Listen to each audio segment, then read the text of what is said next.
नवीन बार बार अपनी शर्ट के कॉलर को आगे पीछे करके देख रहे थे, क्योंकि कॉलर काफी घिस चुका था और जिस वजह से साफ पता चल रहा था कि ये शर्ट पुरानी है।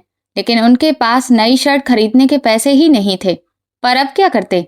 आज बड़े भाई शैलेंद्र जी के घर जाना था, क्योंकि उनकी बेटी कियारा का जन्मदिन इस बार खूब धूमधाम से मनाया जा रहा था। नवीन जी की बेटी आरुषि ने अपने एक सूट को अच्छे से प्रेस करके चमका लिया। भले ही वो सूट काफी पुराना हो चुका था, लेकिन फिर भी वो एक गरीब की इज्जत की तरह चमक रहा था। आरुषि ने अपने छोटे से बक्से से रिपोर्ट कार्ड को निकालकर अपनी किताबों के बीच में रख लिया। उसे खुद समझ नहीं आया कि आखिर वो जन्मदिन में इसे लेकर क्यों जा रही है।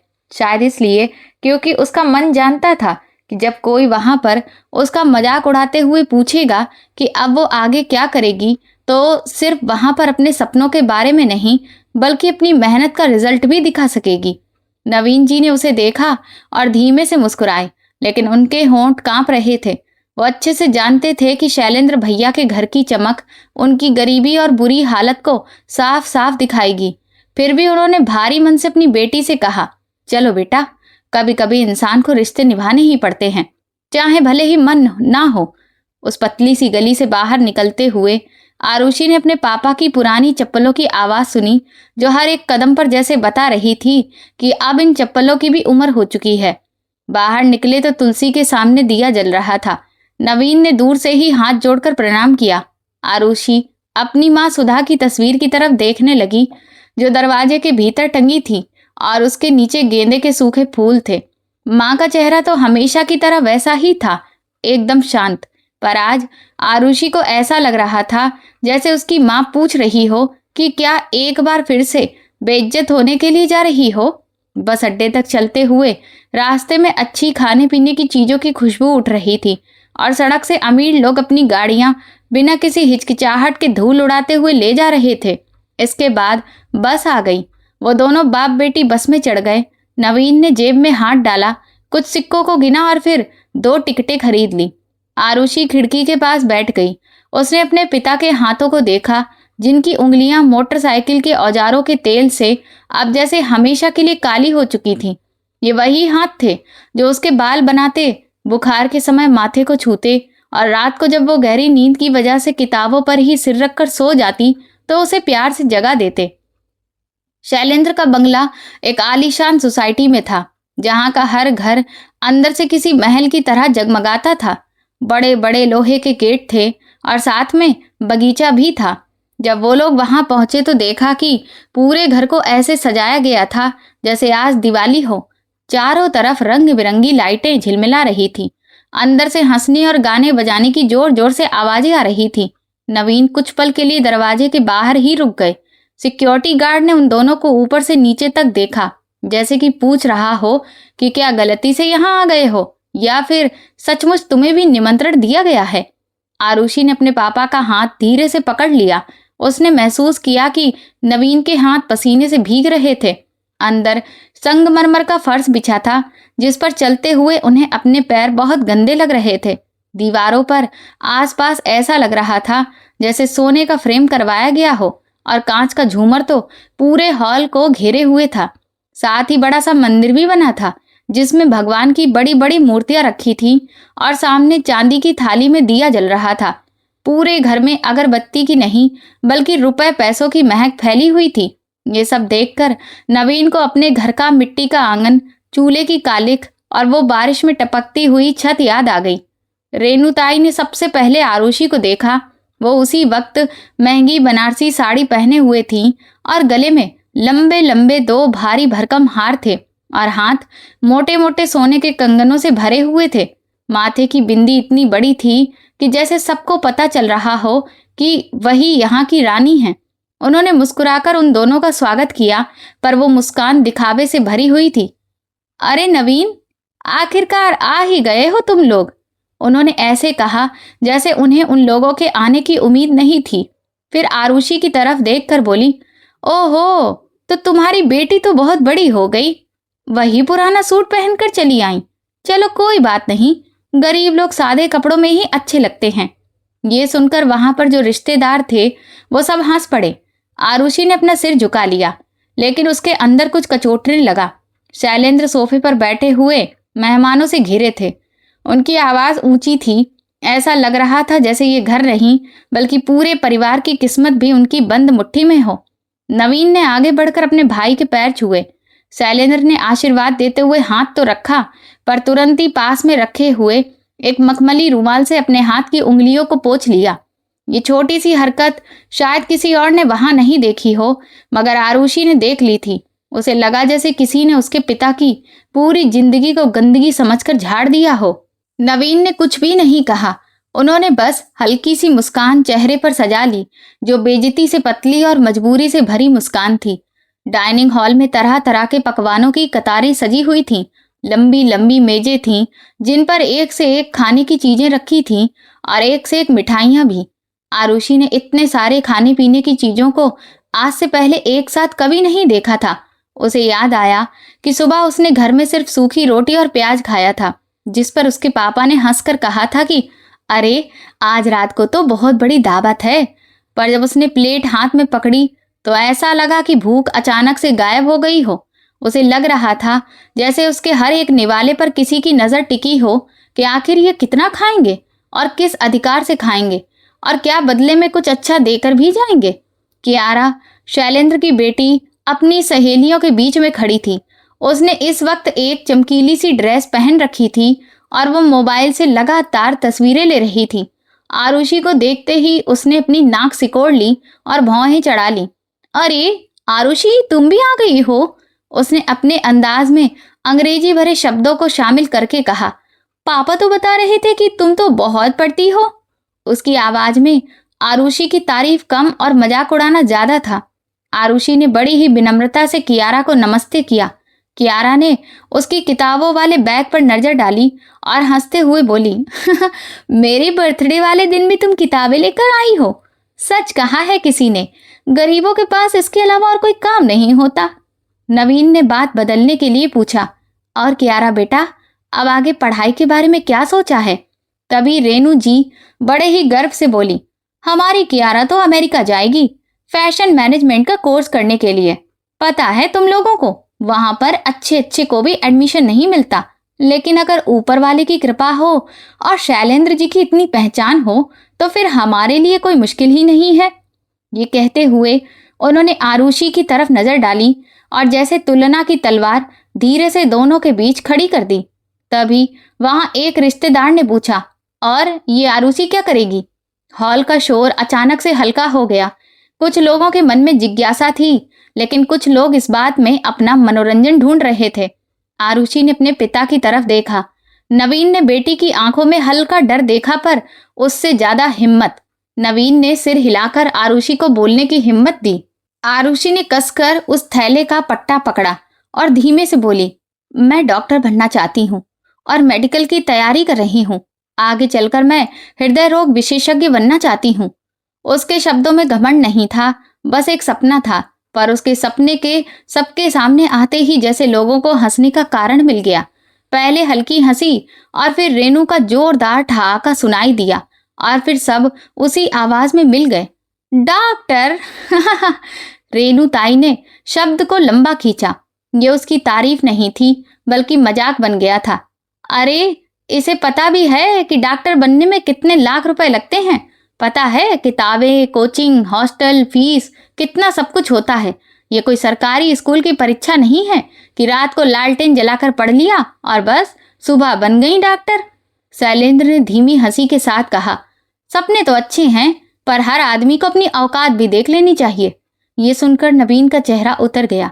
उन्होंने चाहा कि वो कुछ कहें, मगर शब्द जैसे गले में अटक गए। आरुषि का मन हुआ कि वो अपना रिजल्ट निकाल कर दिखाए, पर कियारा ने पहले ही आगे बढ़कर वो कागज ले लिया। अरे, इतने अच्छे नंबर! उसने आश्चर्य दिखाया पर मुस्कुराकर बोली, लेकिन क्या फायदा, नंबरों से तो कुछ भी नहीं होता। मेडिकल कॉलेज में तो इंग्लिश बोलनी पड़ती है, बड़े बड़े लोगों से मिलना पड़ता है और कॉन्फिडेंस भी चाहिए। कोई भी मरीज तभी भरोसा करता है जब डॉक्टर का परिवार भी अच्छा होता है। तभी एक रिश्तेदार पीछे से बोला, हाँ, गरीब घर की लड़की के लिए तो नर्सिंग का कोर्स ही ठीक है, दूसरों की सेवा भी करोगी और खर्चा भी कम होगा।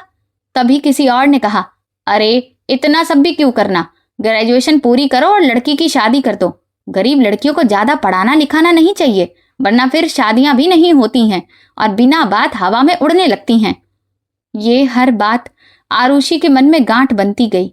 उसे अपनी माँ की खांसी याद आई, हॉस्पिटल के बाहर पिता की बेचैन आंखें याद आईं, और वो रात याद आई जब पैसे ना होने के कारण उसकी माँ का इलाज टल गया था। उसी रात उसने अपनी माँ के ठंडे हाथ को पकड़कर मन में प्रतिज्ञा ली थी कि एक दिन वो किसी गरीब की माँ को सिर्फ इसलिए मरने नहीं देगी कि घर में पैसे नहीं थे। पर आज ये लोग उसके सपने को कबाड़ समझकर उसकी धज्जियां उड़ा रहे थे। उसने जैसे तैसे अपने आंसुओं को रोका, क्योंकि यहाँ सबके सामने रोना मतलब इनका मनोरंजन और बढ़ा देना था। नवीन ने आखिरकार धीमी आवाज में कहा, आरुषि मेरी बेटी बहुत मेहनत करती है भैया, अगर भगवान ने चाहा तो कोई ना कोई रास्ता जरूर निकलेगा। शैलेंद्र ने उसकी तरफ देखा और घूरते हुए बोला, नवीन, भगवान भी उसी की मदद करते हैं जिसके पास पहले से कुछ होता है। तुम्हारी दुकान से भला तुम कितना कमा लेते हो? दिन भर में 200-300 रुपए अगर बन भी जाते हैं तो उससे क्या होगा? बड़े यार डॉक्टर बनाने चले हैं। कल को जब लड़की की फीस नहीं भर पाओगे ना तो उसका पूरा साल खराब करके रख दोगे, फिर लोग क्या कहेंगे? ये सुनकर नवीन ने सिर झुका लिया। उसे लगा जैसे उसकी गरीबी सिर्फ जेब में नहीं बल्कि सबकी आंखों में भी लिखी हुई है। रेणुताई ने आरुषि के कंधे पर हाथ रखा, पर वो हाथ प्यार से भरा हुआ नहीं बल्कि बोझ से भरा हुआ था। देखो आरुषि बेटी, बुरा मत मानना, हम लोग बड़े हैं इसीलिए तो तुम्हें समझा रहे हैं। हर सपना अच्छा नहीं होता, अमीरों के सपने अमीरों पर ही अच्छे लगते हैं। तुम्हारे पापा सीधे आदमी हैं लेकिन बहुत ही भावुक भी हैं। तुम तो कम से कम समझदार बनो, घर को संभालो और कोई छोटा मोटा कोर्स कर लो और फिर शादी कर लो। कम से कम अपने पिता के कंधों का बोझ तो उतारोगी, यही तुम्हारे पिता की खुशी होगी और हर लड़की का असली सुख भी यही होता है। आरुषि ने धीरे से अपना कंधा छुड़ाया। वहीं बैठे हुए उसके बूढ़े दादाजी के दोस्त विश्वनाथ जी चुपचाप सब देख रहे थे। उनकी आंखें धुंधली थीं पर उनमें अनुभव की गहराई थी। उन्होंने तुरंत कहा, ज्ञान पर कभी किसी का एकाधिकार नहीं होता। पर उन सब लोगों के शोर में उनकी आवाज दब गई। शैलेंद्र ने हंसकर विषय को बदल दिया, अरे छोड़िए अंकल जी, ये तो बच्चे हैं, बड़े बड़े सपने देख लेते हैं। फिर उन्होंने अपने नौकर से कहा कि सबको मिठाई दी जाए, और उसे लगा जैसे उसके सपने पर भी किसी ने चांदी का वर्क चढ़ाकर उसे मजाक की थाली में रख दिया हो। वो धीरे से पीछे हट गई। बालकनी में आकर आरुषि ने गहरी सांस ली। बाहर लॉन रंगीन लाइटों से जगमगा रहा था। तभी उसे दूर कहीं से मंदिर की आरती और घंटियों की आवाज सुनाई दी। उसने अपनी आंखें बंद कर ली और आंसुओं को पलकों के नीचे रोकने लगी। तभी नवीन उसके पास आए। उन्होंने कुछ पल तक कुछ नहीं कहा। पिता पुत्री के बीच अक्सर शब्दों की जरूरत नहीं होती, क्योंकि दुख का खून एक ही नसों में बहता है। नवीन ने धीरे से पूछा, तुम्हें बुरा लगा बेटा? और आरुषि ने सिर हिलाया। नहीं। उसने बस कहा, पापा, क्या सचमुच डॉक्टर बनने के लिए अमीर पैदा होना ही जरूरी है? नवीन ने उसके प्रश्न को सुना और जैसे भीतर कुछ टूट गया। वो चाहता था कि तुरंत कह दे, नहीं बेटा, भगवान न्याय प्रिय है और पैसा नहीं बल्कि मेहनत से सब मिलता है। पर सच ये था कि उसने जीवन में देखा था कि मेहनत अक्सर अमीरों के रास्ते से होकर गुजरती है और गरीबों की कमर तोड़ देती है। फिर भी वो अपनी बेटी को निराश नहीं करना चाहते थे। उन्होंने उसके सिर पर हाथ फेरते हुए कहा, तुम सिर्फ अपने मन को कभी हारने मत देना। पैसा रास्ते खरीद सकता है लेकिन मंजिल तक चलने वाले कदम कभी नहीं खरीद सकता। आरुषि ने अपने पिता के चेहरे पर थकान देखी, आंखों के नीचे की गहरी रेखाएं, माथे पर पसीने की परत और मुस्कान में छिपी हुई तकलीफ। वो जानती थी कि जो अपमान उसे मिला है उससे कई ज्यादा उसके पिता को भी मिला है, क्योंकि किसी गरीब पिता के सामने उसकी संतान का सपना छोटा कहा जाए तो वो चोट सीधा उनकी आत्मा पर लगती है। आरुषि ने वो कागज थैली में रखा और मन ही मन कहा, मैं नहीं हारूंगी और आज के इस मजाक को याद रखूंगी, बदले के लिए नहीं बल्कि आगे बढ़ने के लिए, जो जोश चाहिए उसके लिए। तभी अंदर से आवाज आई कि सब लोग फैमिली फोटो के लिए आ जाओ। नवीन जी और आरुषि को भी बुलाया गया, पर उन्हें सबसे पीछे खड़ा किया गया। सामने शैलेंद्र, रेनू और कियारा के साथ बाकी अमीर रिश्तेदार फैंसी कपड़ों में बैठे थे। फोटोग्राफर ने कहा, मुस्कुराइए, आरुषि ने देखा कि उसके पापा ने मुस्कुराने की कोशिश की, पर उनकी आंखों में मुस्कान नहीं थी। उसे लगा कि ये तस्वीर आने वाले सालों में दीवार पर लगेगी और लोग कहेंगे कितनी खुशहाल फैमिली है, पर किसी को भी इस तस्वीर के पीछे छिपे हुए भेदभाव, टूटे हुए स्वाभिमान और दरारों की दीवारें नहीं दिखेंगी।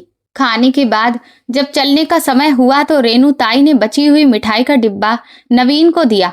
ले जाओ इसे, आरुषि खा लेगी। भले ही उन्होंने साधारण तरीके से कहा, पर यह साफ दिख रहा था कि वो उन पर उपकार कर रही हैं। नवीन जी ने डिब्बा लेने से मना किया, क्योंकि गरीब आदमी कभी कभी अपमान भी इसलिए सह लेता है कि घर में बच्चों को खुशी मिल जाए। घर से बाहर निकलते समय शैलेंद्र ने नवीन को रोककर कहा, सुनो, अपनी लड़की को ज्यादा हवा में मत उड़ाओ। कल को अगर सपने टूटेंगे तो फिर दुख तुम्हें भी होगा। और हाँ, हमारे नाम पर कोई उधार बुधार मत ले लेना, समझे? हमारी इज्जत बनी रहनी चाहिए। नवीन ने कहा, आप चिंता ना करें भैया। उन्होंने हिम्मत जुटाकर ऐसा कहा तो पर अंदर से सब बिखर गया था और आरुषि ने अपने ताऊ के चेहरे को आखिरी बार देखा। उसे समझ आ गया कि अमीरी सिर्फ पैसों से नहीं बनती, कभी कभी वो मन के चारों ओर बनी ऊंची दीवार भी होती है। लौटते समय बस में भीड़ थी। नवीन जी खड़े रहे। आरुषि को खिड़की के पास सीट मिल गई थी। उसने मिठाई का डिब्बा गोद में रखा, पर खोलने की इच्छा नहीं हुई। वो देख रही थी कि सड़क पर कुछ लोग गाड़ियों में सुरक्षित जा रहे थे तो कुछ पैदल चल रहे थे। उसे लगा कि ये भारत देश सिर्फ त्योहारों और रंगों का देश नहीं है, ये उन सपनों का भी देश है जिन्हें जन्म होने से पहले ही जाति और इंसान के जेंडर की तराजू पर तोल दिया जाता है। घर पहुंचकर नवीन जी ने दरवाजा खोला तो अंधेरा था। आरुषि ने मां की तस्वीर के सामने दिया जलाकर मिठाई का डिब्बा रखा। नवीन ने आश्चर्य से पूछा, खाओगी नहीं? वो बोली। पहले मां को कुछ देर बाद उसने धीरे से अपनी मां से कहा, ये सपना सचमुच बहुत बड़ा है, तो इसके लिए मुझे खुद को भी बड़ा बनाना होगा। ये सुनकर नवीन की आंखें भर आईं। उस रात आरुषि ने अपनी किताबें निकाली और लालटेन जला ली। बाहर गली में कुत्ते भौंक रहे थे। नवीन ने कहा कि थक गई होगी बेटा, सो जाओ। आरुषि ने पन्ना पलटा और कहा, पापा आज नींद नहीं आएगी। उन लोगों की हंसी सुनाई देती है, पढ़ूंगी तो शायद माँ की आवाज सुनाई दे। नवीन चुपचाप चारपाई पर बैठ गया। उस छोटे से कमरे में गरीबी थी, टूटे बर्तन थे और सीलन थी, पर उस रात वहां एक संकल्प भी जन्म ले रहा था। नवीन ने अपनी पत्नी सुधा की तस्वीर की तरफ देखकर मन ही मन उससे माफी मांगते हुए कहा कि आज मैं हमारी बेटी को दुनिया की हंसी का पात्र बनने से बचा नहीं पाया। फिर एक नजर आरुषि पर डाली, जिसकी नजर किताब पर थी और पीठ सीधी थी। वो इस वक्त सिर्फ उनकी बेटी नहीं लग रही थी, वो उन सभी गरीब बेटियों की एक खामोश आवाज थी जिन्हें कहा गया कि उनकी जगह सिर्फ रसोई में काम करने या समझौते करने के लिए ही है। नवीन ने मन ही मन भगवान से प्रार्थना की, हे भगवान, भले ही तुम मेरी उम्र कम कर देना, पर मेरी बेटी को खूब हिम्मत देना। जैसे जैसे आरुषि पढ़ती गई, उसकी आंखों के सामने आज का हर एक दृश्य घूमता गया। ताऊ जी की हंसी, रेणु की बातें और शैलेंद्र की ठंडी सलाह। उसने अपने अंदर उठते अपमान को नफरत बनने से रोका और उसे मेहनत में बदलने का निर्णय लिया। उसे पता था कि रास्ता लंबा होगा, फीस बहुत भारी होगी, समाज भी निर्दयी होगा और हर मोड़ पर गरीबी उसके पैरों में जंजीर डालने की कोशिश करेगी। फिर भी उसने कलम उठाई और कॉपी के पहले पेज पर लिखा, डॉक्टर आरुषि, नवीन कटियार। सुबह जब मंदिर की घंटी सुनाई दी तो नवीन जी तब तक नहीं सोए थे। आरुषि चारपाई पर किताब खुली छोड़कर थकान से झुकी हुई थी। उसकी उंगलियां पन्ने पर टिकी थीं। नवीन ने धीरे से किताब बंद की, लालटेन की लौ धीमी की और बेटी के चेहरे को देखा। रात की चोट उसके माथे पर शांत होकर बैठी थी। वो सोचने लगे कि बच्चे अपने अपमान को जल्दी भूल जाते हैं या फिर उसे उम्र भर की दिशा बना लेते हैं। उन्हें डर था कि आरुषि का सपना कहीं उसके कंधों का बोझ न बन जाए। नहा धोकर वो तुलसी के पास आकर बैठ गए। आंखों के सामने बड़े भैया का संगमरमर का घर नहीं, बल्कि अपने बचपन का कच्चा आंगन लौट आया। वही घर जहां पिता रामदास कटियार सुबह दुकान पर जाते थे तो दोनों बेटों के सिर पर प्यार से हाथ फेरते थे। शैलेंद्र बड़ा था, स्वभाव में तेज और हिसाब किताब जानता था। नवीन छोटा था और चुप रहता था, पर पढ़ाई में इतना अच्छा था कि मास्टर जी कहते थे, ये लड़का बड़ा होकर ऑफिसर बनेगा। तब किसी ने नहीं सोचा था कि एक दिन दोनों भाइयों के बीच पैसा एक ऊंची दीवार खड़ी कर देगा। रामदास की किराने की छोटी सी दुकान थी, पर मन बड़ा था। वो हमेशा कहते थे, घर की असली पूंजी तिजोरियों में नहीं, बच्चों के संस्कारों में होती है। नवीन रात को लालटेन के नीचे गणित के सवाल हल करता और माँ लीला देवी उसके लिए चाय बना लाती। शैलेंद्र दुकान पर बैठना सीख रहा था और ग्राहकों की आंखें देखकर भाव बढ़ाता भी था। पिता हंसते हुए कहते, व्यापार में चतुराई ठीक है, पर कभी किसी के साथ अन्याय मत करना। शैलेंद्र सिर हिला देता, पर नवीन ने देखा था कि उसके भाई की आंखों में लालच चमकता था, जो ईमानदारी से बड़ा था। नवीन को इंटरमीडिएट में जिले में दूसरा स्थान मिला। उस दिन घर में हलवा पूरी बन गई। पड़ोसियों को भी बधाइयां दी गईं। पिताजी ने पहली बार कहा कि वो उसे पढ़ने के लिए बनारस भेजेंगे। नवीन ने सपने में खुद को कॉलेज के बड़े बरामदे में चलते हुए देखा, पर उसी साल पिताजी को पक्षाघात हो गया। दुकान बंद हो गई, कर्ज बढ़ने लगा और शैलेंद्र ने कहा कि पढ़ाई बाद में भी हो जाएगी, पहले घर संभालना होगा। नवीन ने बिना किसी शिकायत के किताबें अपने बक्से में रख दी। उसे लगा कि ये बलिदान कुछ समय के लिए है, पर गरीबी में स्थायी दुख भी अक्सर स्थायी किस्मत बन जाता है।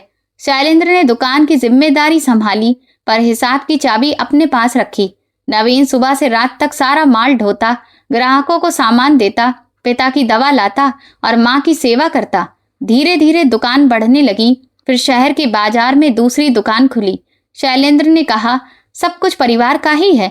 नवीन ने भरोसा कर लिया, क्योंकि भाई पर शक करना उसे पाप लगता था। पर जब पिताजी की मृत्यु और संपत्ति के कागज निकले, तो नवीन ने देखा कि ज्यादातर संपत्ति शैलेंद्र के नाम पर हो चुकी थी। उसने बताया कि पिताजी ने खुद ही ऐसा किया। लीला देवी चुप रही। शायद उन्हें भी सच बोलने से डर लगता था। माँ के मरने के बाद घर का आंगन जैसे अपनी आत्मा ही खो चुका था।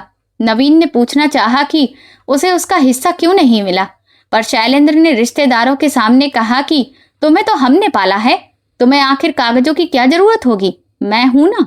इस बात ने नवीन को भिखारी बना दिया। वो समझ गया कि जिस अधिकार को मांगना पड़े, वो संबंधों में पहले ही मर चुका होता है। नवीन ने घर छोड़ दिया और पुरानी गली में एक टूटी हुई दुकान किराए पर ले ली।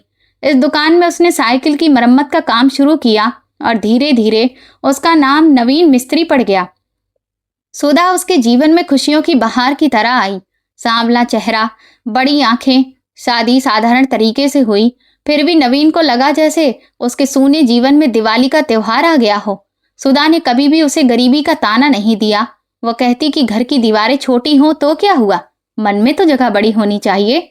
सुधा के हाथ की रोटी में घी कम होता था, पर प्रेम इतना कि भूख उसके प्यार और अपनेपन से ही शांत हो जाती थी। जिस दिन आरुषि पैदा हुई, उस दिन पहली बार नवीन खुलकर रोया। सरकारी अस्पताल था, खिड़की टूटी थी, चारों तरफ मच्छर भिनभिना रहे थे, पर जब नर्स ने नन्ही सी बच्ची को नवीन की बाहों में रखा, तो उसे लगा कि जैसे इस दुनिया ने उसे फिर से स्वीकार लिया। सुधा ने थकी हुई मुस्कान से कहा, इसे खूब पढ़ाना नवीन, बेटी है, इसलिए इसके साथ अन्याय मत करना और ना ही कभी कुछ छोटा सोचना। नवीन ने उसी पल वचन दिया, वो वचन जो कभी किसी कागज पर नहीं लिखा गया, पर उसकी आत्मा पर छप गया था। फिर साल गुजरते गए और जब भी जेब खाली होती तो वही वचन उसे एक बार फिर से खड़ा कर देता। करवा चौथ की रात थी। सुधा को सीने में दर्द उठा। उसने व्रत रखा था। नवीन के पैर छूते हुए वो अचानक बैठ गई। नवीन घबरा गए, पर सुधा ने कहा कि थोड़ी सी थकान है। गरीब घरों में बीमारी को अक्सर थकान बना दिया जाता है, क्योंकि बीमारी मानने का मतलब होता है डॉक्टर की फीस, दवा, जांच और ढेर सारा खर्चा। कई महीनों तक सुधा इस दर्द को छुपाती रही।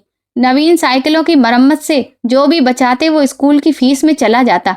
सुधा हंसकर कहती, मेरी दवा तो आरुषि की किताबें हैं। इस बात में कितना दर्द था, ये नवीन बहुत देर से समझ पाए। जिस रात सुधा की हालत बिगड़ी, भयंकर बारिश हो रही थी। जैसे तैसे नवीन ने रिक्शे का इंतजाम किया, लेकिन फिर आधे रास्ते में पानी भर जाने से उन्हें अपनी पत्नी को बाहों में उठाकर अस्पताल लेकर जाना पड़ा। वो एक प्राइवेट अस्पताल था जिसने एडवांस में पैसे मांगे, जिस वजह से नवीन तुरंत सुधा को लेकर सरकारी अस्पताल पहुंचे। सरकारी अस्पताल में डॉक्टर देर से आए। आरुषि तब सिर्फ 10 साल की थी। भीगे हुए कपड़ों में वो अपनी माँ का हाथ पकड़े खड़ी थी और इधर सुधा की सांसें टूट रही थी। सुधा ने नवीन से कहा, आरुषि को रोने मत देना, उसे खूब पढ़ाना।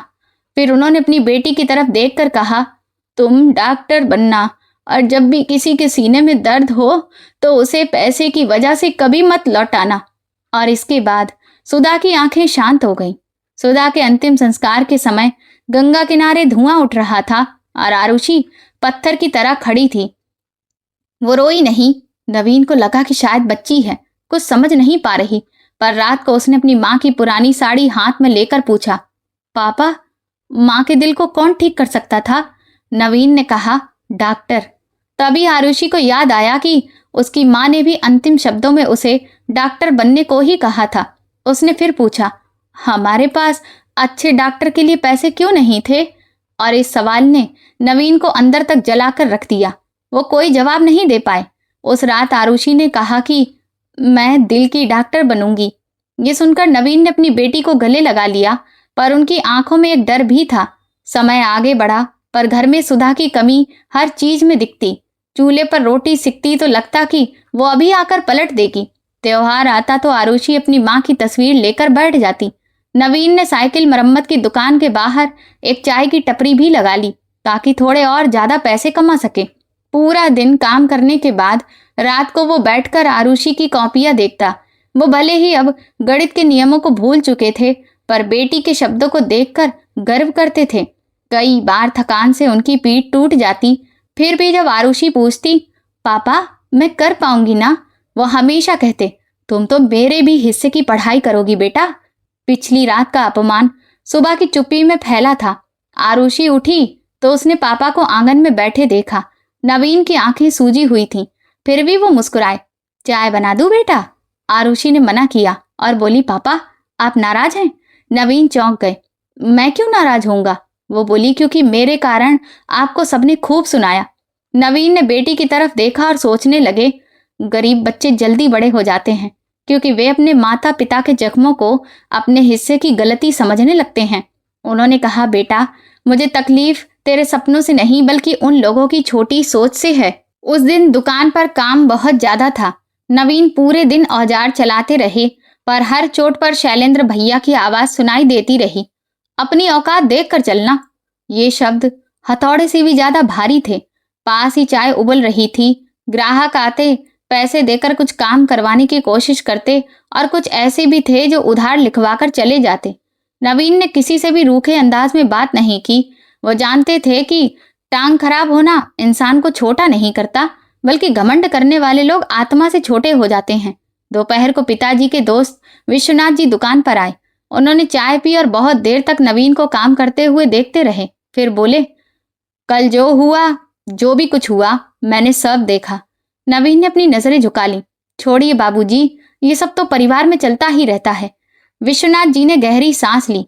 परिवार वही होता है जो अपनों को ऊपर उठाए, और जो कुचल दे वो परिवार नहीं भीड़ है।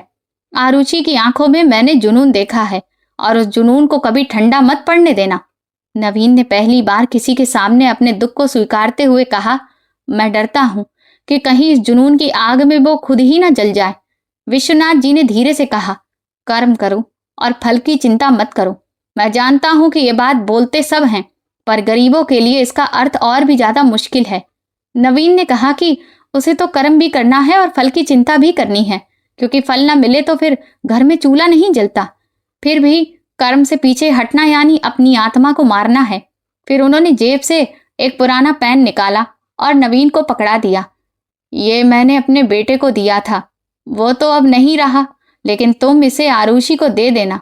भले ही साधन छोटा है, पर आशीर्वाद बहुत बड़ा है। शाम को आरुषि स्कूल से लौटी तो उसके चेहरे पर थकान थी। कुछ सहेलियों ने कियारा के घर की बातें सुन ली थीं और इसीलिए उन्होंने भी उसका मजाक उड़ाया कि वो डॉक्टर नहीं बल्कि गली में बैठने वाली झोला छाप बनेगी।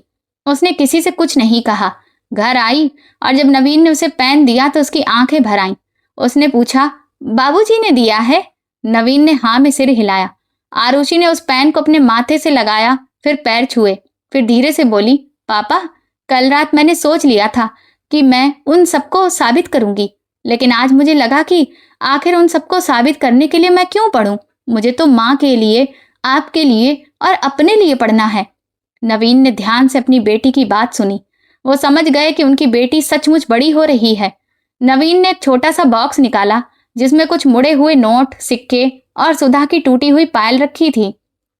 वो पायल उन लोगों की शादी की आखिरी याद थी। उन्होंने उसे हाथ में पकड़ा और देर तक देखते रहे। आरुषि समझ गई। नहीं पापा, इसे मत बेचना। नवीन मुस्कुराए। बेटा, गहने पहनने से सुंदरता नहीं बढ़ती। अगर ये तेरी किताब बन जाए ना, तो तेरी माँ की आत्मा को और ज्यादा शांति मिलेगी। ये सुनकर आरुषि की आंखों से आंसू नहीं रुके। अगले दिन नवीन पायल लेकर सुनार की दुकान पर पहुंचे। दुकान में ढेर सारा सोना चमक रहा था, पर उनके हाथ में चांदी की छोटी सी याद थी। सुनार ने पायल को तौला और कम दाम लगाए। नवीन ने गुजारिश की, पर सुनार ने कहा, ये टूटी हुई है, इससे ज्यादा नहीं मिलेगा। नवीन के मन में आया कि पायल वापस ले ले, पर फिर उन्हें आरुषि की मेडिकल एंट्रेंस परीक्षा की किताबें याद आ गईं।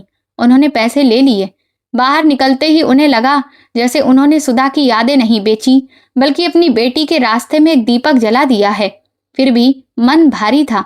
किताबों की दुकान में जाते हुए नवीन थोड़ा झिझके। वहां मोटी मोटी अंग्रेजी की किताबें, रंगीन गाइडें, प्रश्न पत्र और दीवार पर सफल विद्यार्थियों की तस्वीरें लगी थीं। दुकानदार ने जब दाम बताए तो नवीन जी का चेहरा उतर गया। पायल के पैसे भी पूरे नहीं पड़ रहे थे। फिर उन्होंने 2 किताबें हटाने के लिए कहा।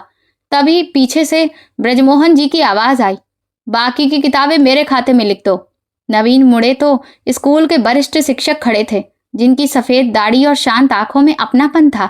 उन्होंने कहा, आरुषि जैसी बच्ची को किताबों से वंचित करना बहुत बड़ा पाप होगा। और हाँ, इसे दान मत समझना, ये उसके भविष्य में निवेश है। नवीन घर लौटे तो आरुषि ने किताबों को ऐसे छुआ जैसे कोई भगवान की मूर्ति को छूता है। उसने हर किताब पर कवर चढ़ाया, कोने पर अपना नाम लिखा और माँ की तस्वीर के सामने रखकर हाथ जोड़ दिए। फिर पापा की तरफ मुड़कर बोली, मैं आपका कर्ज कैसे चुकाऊंगी? नवीन ने उसके सिर पर हाथ रखा। बेटा, सफल होना पिता का कर्ज चुकाना नहीं होता, ये पिता का जीवन पूरा करता है। बाहर अंधेरा फैल रहा था। बच्चे गली में खेल रहे थे, पर इस छोटे से कमरे में एक नया संसार बन रहा था, जहां गरीबी तो थी पर हार नहीं थी। रात को नवीन देर तक सो नहीं पाए। उन्हें शैलेंद्र का घर याद आया, फिर अपनी टूटी दुकान और फिर सुधा की चिता। आरुषि का पेन पकड़ा हुआ चेहरा। होने लगा कि जीवन ने उन्हें बहुत कुछ छीनकर एक ही चीज दी है, बेटी की आंखों में आत्मविश्वास। उन्होंने भगवान से कोई पैसा नहीं मांगा, बस इतना कहा कि जब भी दुनिया आरुषि को उसकी औकात बताने आए, वो अपनी आत्मा की ऊंचाई ना भूले।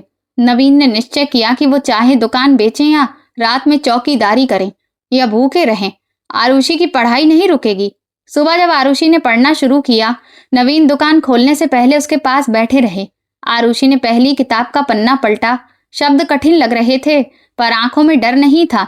नवीन ने सोचा कि यही तो असली पूजा है, जो दीपक, फूल, मंत्र, इन सब से भी कहीं बढ़कर है। आरुषि की दिनचर्या अब किसी साधना जैसी हो गई थी। वो रोज सुबह 4 बजे उठती, ठंडे पानी से हाथ मुंह धोती, माँ के सामने दिया जलाकर बैठ जाती। बाहर अंधेरा फैला होता, पर उसकी कॉपी पर पेन चलने लगता। नवीन चूल्हे पर चाय चढ़ा देते और फिर दुकान जाने की तैयारी शुरू करते। कई बार अपनी बेटी को देखकर सोचते कि ये छोटे से कंधे दुनिया भर की जिम्मेदारी उठा रहे हैं। गरीबी उनके घर में थी, पर वक्त का एक पल उनके उम्मीद के नाम पर गिरवी रखा जा चुका था। स्कूल में आरुषि का टैलेंट सबको दिखता था, पर सबकी आंखें उसे स्वीकार करने के लिए तैयार नहीं थी।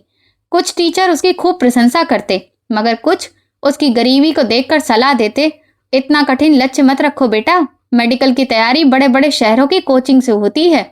आरुषि सर झुकाकर सुन लेती और फिर घर लौटकर और दुगना पढ़ती।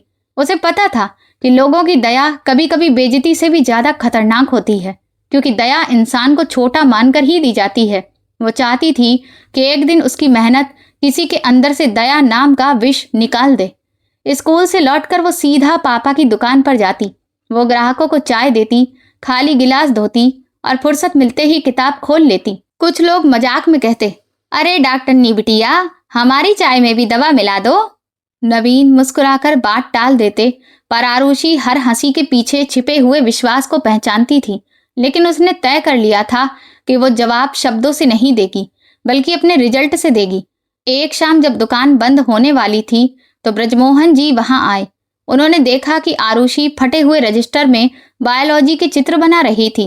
रेखाएं साफ थीं, नाम सही लिखा था और आंखों में थकान के बावजूद एकाग्रता थी। उन्होंने उसकी कॉपी पलटी और कहा कि तुम्हारी समझ गहरी है, पर एग्जाम सिर्फ नॉलेज नहीं, प्रैक्टिस भी मांगता है। आरुषि ने थोड़ा हिचकते हुए पूछा, सर कोचिंग के बिना हो पाएगा? वो थोड़ी देर चुप रहे, फिर बोले, रास्ता कठिन है लेकिन असंभव नहीं है।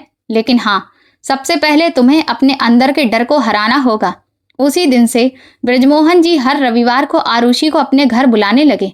वो आरुषि को पुराने प्रश्न पत्र निकाल कर देते, उसमें गलतियों को पॉइंट आउट करते और समझाते कि एग्जाम में समय को कैसे बांटना है। आरुषि को पहली बार लगा कि कोई उसे गरीब लड़की नहीं बल्कि एक स्टूडेंट की तरह देख रहा है। ये सम्मान उसके लिए किसी स्कॉलरशिप से कम नहीं था। वो लौटते समय हमेशा उनके दरवाजे की दहलीज को मन ही मन प्रणाम करती। पर कठिनाई केवल पढ़ाई की नहीं थी। कभी घर में तेल खत्म हो जाता तो कभी बिजली का बिल भरने में देरी हो जाती। लालटेन के नीचे पड़ती तो धुआं आंखों में लगता। नवीन आरुषि के सर पर पंखा झलते रहते, लेकिन नींद से उनका हाथ कुछ देर बाद धीमा पड़ने लगता। कई बार आरुषि अपने पिता की थकान देखकर किताब बंद करने की सोचती, मगर फिर मन की आवाज याद आती। तब वो आंसू पोंछकर फिर से पढ़ने लगती। उसके लिए हर सूत्र किसी के जीवन की धड़कन बन चुका था। आसपास की खबरें भी बीच बीच में आती रहती थी।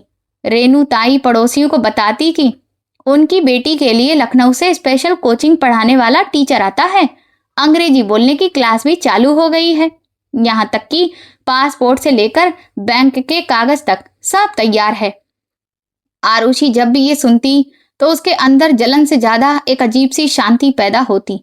उसे समझ आने लगा था कि किसी को दौड़ के लिए जूते मिलते हैं तो किसी को बिना चप्पल के भी चलना पड़ता है, पर खाली पांव चलने वाला धरती को ज्यादा गहराई से महसूस कर पाता है और पहचानता है। और ये पहचान उसकी ताकत बनती जा रही थी। एक दिन स्कूल में करियर काउंसलिंग का प्रोग्राम हुआ। बाहर से आए हुए वक्ता ने बच्चों से उनके सपने पूछे। किसी ने इंजीनियर कहा तो किसी ने बैंक ऑफिसर, और उसी में जब डॉक्टर ने कहा तो पीछे से लोग हंसने लगे। उस व्यक्ति ने पूछा, तुम्हारे पापा क्या करते हैं? आरुषि ने बिना किसी झिझक के कहा, वो मैकेनिक हैं और चाय भी बेचते हैं। उस व्यक्ति ने नरम आवाज में कहा, ये तो बहुत अच्छा है, पर आर्थिक योजना बनाना भी जरूरी होगी।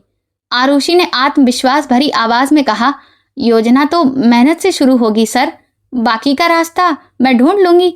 इसके बाद स्कूल के प्रिंसिपल ने उसे अपने कमरे में बुलाया।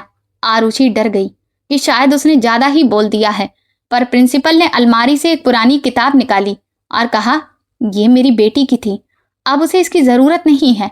फिर उन्होंने थोड़ा रुककर कहा, आरुषि, समाज लड़कियों को पहले डराता है, फिर उनकी हिम्मत देखकर नियम बदलता है, पर हाँ, ध्यान रखना, तुम अपनी विनम्रता कभी मत छोड़ना। और उसने वो किताब ले ली। उसकी आंखों में कृतज्ञता थी, पर उसे अंदर ही अंदर महसूस भी हुआ कि उसके रास्ते में सिर्फ निर्दयी लोग ही नहीं हैं, बल्कि कई छिपे हुए हाथ भी हैं जो उसे गिरने से बचाना चाहते हैं। मोहल्ले में सब लोग नवीन जी की जिद पर बातें करने लगे थे। कोई कहता, बेटी पर इतना खर्च करके क्या मिलेगा? कोई कहता, कल को जब शादी करेगा तो दहेज कहाँ से देगा? पहले तो नवीन जी ने कोई जवाब नहीं दिया। फिर एक दिन उन्होंने कहा कि दहेज के लिए बेटी नहीं पाल रहा हूं, बल्कि उसके जीवन को संवारने के लिए पाल रहा हूं। ये सुनकर सब हंस पड़े। एक बूढ़ी औरत ने आकर आरुषि के सिर पर हाथ रखा और कहा, पढ़ ले बेटा, क्योंकि हमारी पीढ़ी ने तो चुप रहकर बहुत कुछ खो दिया है। आरुषि को लगा कि उसका सपना केवल उसका नहीं रहा, कई सारी माँ स्त्रियों की अधूरी आवाज भी उसके साथ जुड़ने लगी है। नवीन ने एक्स्ट्रा कमाई के लिए रात में बस अड्डे के पास भी चाय बेचना शुरू किया। वो आधी रात तक मजदूर और ड्राइवर और रिक्शे वालों को चाय पिलाते और फिर सुबह दुकान खोलते, लेकिन साथ साथ उनकी खांसी भी बढ़ रही थी, पर वो इसे आरुषि से छुपाते थे। एक रात आरुषि पानी लेने उठी तो देखा कि पापा आंगन में बैठकर सीने पर हाथ रखे थे। उसने घबराकर कहा, दर्द हो रहा है क्या? तो नवीन ने हंसकर कहा, अरे नहीं, बस थकान है। आरुषि का चेहरा उतर गया। उसे अपनी माँ की वो बात याद आ गई, गरीब घर में बीमारी पहले थकान कहलाती है। उसने उसी दिन फैसला किया कि पापा की दवा और अपनी किताब दोनों के लिए वो और मेहनत करेगी। आरुषि ने फिर छोटे बच्चों को ट्यूशन पढ़ाना शुरू किया। शाम को दुकान से लौटकर वो मोहल्ले के कुछ बच्चों को गणित और विज्ञान सिखाती। बदले में कोई 100 रुपए दे देता तो कोई सब्जी तो कोई अनाज, वो सब रख लेती, क्योंकि उसे समझ आ गया कि सम्मान सिर्फ पैसों में नहीं, मेहनत के बदले आदान प्रदान की चीजों में भी है। बच्चों की कॉपियों को जांचते समय वो खुद को भी जांच परख करती थी। कई बार छोटे बच्चे पूछते, दीदी आप सच में डॉक्टर बनेंगी? वो मुस्कुराकर कहती, हाँ, और तुम लोग मेरे हॉस्पिटल में बीमार होकर मत आना, बल्कि हेल्दी रहना। एग्जाम की डेट पास आने लगी तो तनाव बढ़ा। आरुषि के कमरे की दीवार पर उसने कैलेंडर चिपकाए। हर दिन एक गोल लिखा। बायोलॉजी, केमिस्ट्री, फिजिक्स, हर सब्जेक्ट से उसकी लड़ाई एक अलग ही तरह की थी। कई बार तो फिजिक्स में वो अटक जाती और रोने लगती। उसे लगता जैसे क्वेश्चन पेपर इंग्लिश मीडियम के बच्चों की भाषा में लिखे गए हैं। लेकिन ब्रजमोहन जी ने समझाया, साइंस जाति, धन और भाषा से ही सबसे ऊपर है, पर उसे समझने के लिए साधन सबके पास बराबर नहीं होते। इसलिए तुम्हें साधनों की कमी को प्रैक्टिस से पूरा करना होगा। आरुषि ने उस दिन से हर एक हार्ड क्वेश्चन को दुश्मन नहीं बल्कि अपना टीचर मानना शुरू किया। कभी कभी थकान इतनी बढ़ जाती कि वो सोचती कि क्या यह रास्ता सच में उसके लिए है। रात के सन्नाटे में जब सब सो जाते, वो अपनी माँ से बातें करती। मम्मी, अगर आप होती तो मेरे बालों में तेल लगाती, मुझे डांटती कि खाना खा लो, और शायद ये भी कहती कि कभी डरना नहीं। उसे लगता था कि उसकी माँ ने दुनिया छोड़ने के बाद भी उसे नहीं छोड़ा है, और यही सारी यादें उसके भीतर का एक ऐसा दीपक थी जो भले ही इस तूफान में कांपता था लेकिन बुझता कभी नहीं था। इधर शैलेंद्र के घर में कियारा की तैयारी का अलग ही नजारा था। एक से एक महंगे टीचर आ रहे थे। एसी वाले कमरे में पढ़ाई होती, मगर कियारा का मन तो मोबाइल, कपड़ों और पार्टियों में भटकता रहता। रेनू बार बार कहती कि तुम्हें परिवार का नाम ऊंचा करना है, जिससे वो चिढ़कर कहती कि मुझे डॉक्टर नहीं बनना है, मुझे तो बस किसी भी तरह से विदेश जाना है। शैलेंद्र जी उसका बचपना समझकर हंसने लगते। उन्हें लगता कि पैसा हर कमी को भर देता है। उन्हें यह समझ नहीं आ रहा था कि मौका बिना मेहनत के मिले तो वो इंसान का कैरेक्टर नहीं बनाता, बल्कि केवल अहंकार को संतुष्ट करता है। कर्म की रेखा चुपचाप दोनों घरों में अलग अलग तरह से खींची जा रही थी। फिर कुछ समय के बाद दोनों परिवार एक शादी के समारोह में मिले। आरुषि इस बार भी साधारण से कपड़ों में थी, पर उसके चेहरे पर अब पहले जैसी घबराहट नहीं थी। कियारा ने पूछा, और तैयारी कैसी चल रही है? अभी भी वही डॉक्टर वाला सपना देख रही हो? आरुषि ने कहा, हाँ, अब सिर्फ सपना नहीं है, अब तो वो मेरे जीवन का लक्ष्य है। रेनू ताई ने सुनकर बोला, बड़े बड़े शब्द बोलने से रास्ते आसान नहीं होते। आरुषि ने कुछ नहीं कहा। नवीन जी दूर खड़े थे, पर उन्होंने बेटी की आंखों में विश्वास देखा था। उन्होंने समझ लिया कि अपमान अब सिर्फ उसे झुकाता नहीं है, बल्कि और तराश रहा है। विवाह की रस्में हो रही थी कि तभी कन्यादान के समय पंडित जी बोले कि बेटी तो लक्ष्मी का रूप होती है।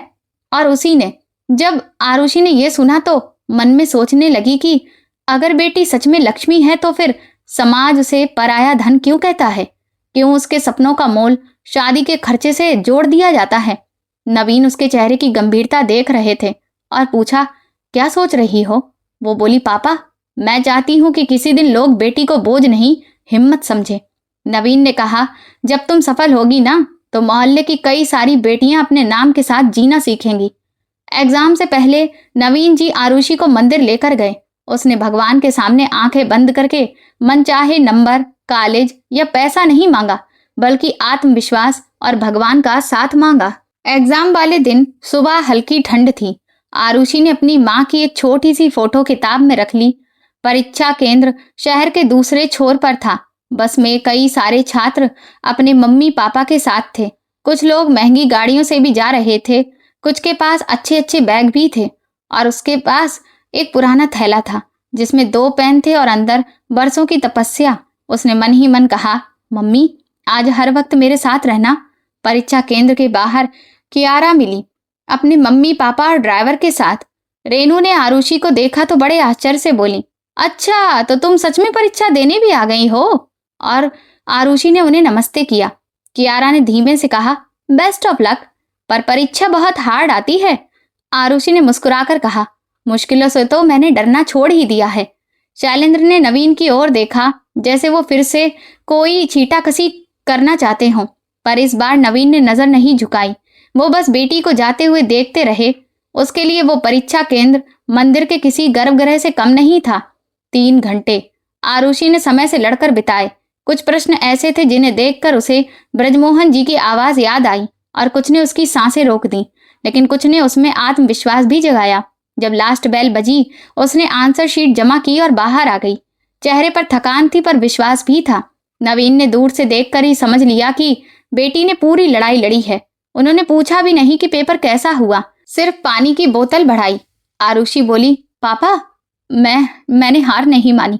नवीन ने कहा, बस यही काफी है, रिजल्ट तो बाद में आएगा। आज तुमने अपना कर्म पूरा किया। शाम को घर में कोई त्योहार नहीं था। अजीब सी शांति थी और उसी ने न जाने कितने समय के बाद बिना अपराध बोध के एक लंबी नींद ली। नवीन ने देखा कि बाहर बच्चे गली में पटाखे फोड़ रहे थे, पर उनके भीतर जो जैसे एक शांत दीपक जल रहा था। रिजल्ट क्या होगा, फिर फीस कहाँ से आएगी और ये समाज क्या कहेगा, उन्हें कुछ नहीं पता था। उन्हें बस ये समझ आ गया था कि उनकी बेटी ने अपमान को सहन नहीं किया, बल्कि एक लौ जलाई, और अगर उसे सही दिशा मिल गई तो फिर अंधेरा भी धीरे धीरे खत्म हो जाएगा। रिजल्ट वाले दिन सुबह अजीब सी शांति पसरी थी। आरुषि को रात में ठीक से नींद नहीं आई थी। वो बार बार अपनी माँ की तस्वीर को पकड़कर बैठ जाती। नवीन दुकान खोलने की तैयारी कर रहे थे। उनका मोबाइल पुराना था, स्क्रीन टूटी हुई और इंटरनेट बहुत ही स्लो। ब्रजमोहन जी ने कहा था कि रिजल्ट ऑनलाइन आएगा। आरुषि चाहे तो स्कूल जाकर भी देख सकती है, पर वो चाहती थी कि वो अपना रिजल्ट पापा के सामने ही देखे। 11 बजे तक गली में खबर फैली कि मेडिकल एंट्रेंस परीक्षा का रिजल्ट आज घोषित होगा। जिन लोगों ने कभी आरुषि का मजाक उड़ाया था, वो सब चाय पीने के बहाने दुकान के पास रुक गए। कोई कहने लगा, चलो देखते हैं डॉक्टरनी का क्या होगा।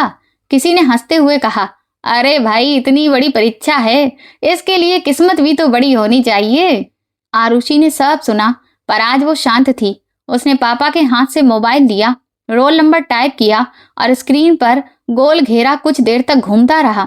वो कुछ पलों के लिए सालों की भूख, नींद और अपमान से भी ज्यादा लंबे लग रहे थे। जब रिजल्ट खुला तो कुछ पलों के लिए आरुषि स्क्रीन को देखती रह गई। उसके होंठ कांपे और आंखें हैरत से फैल गईं।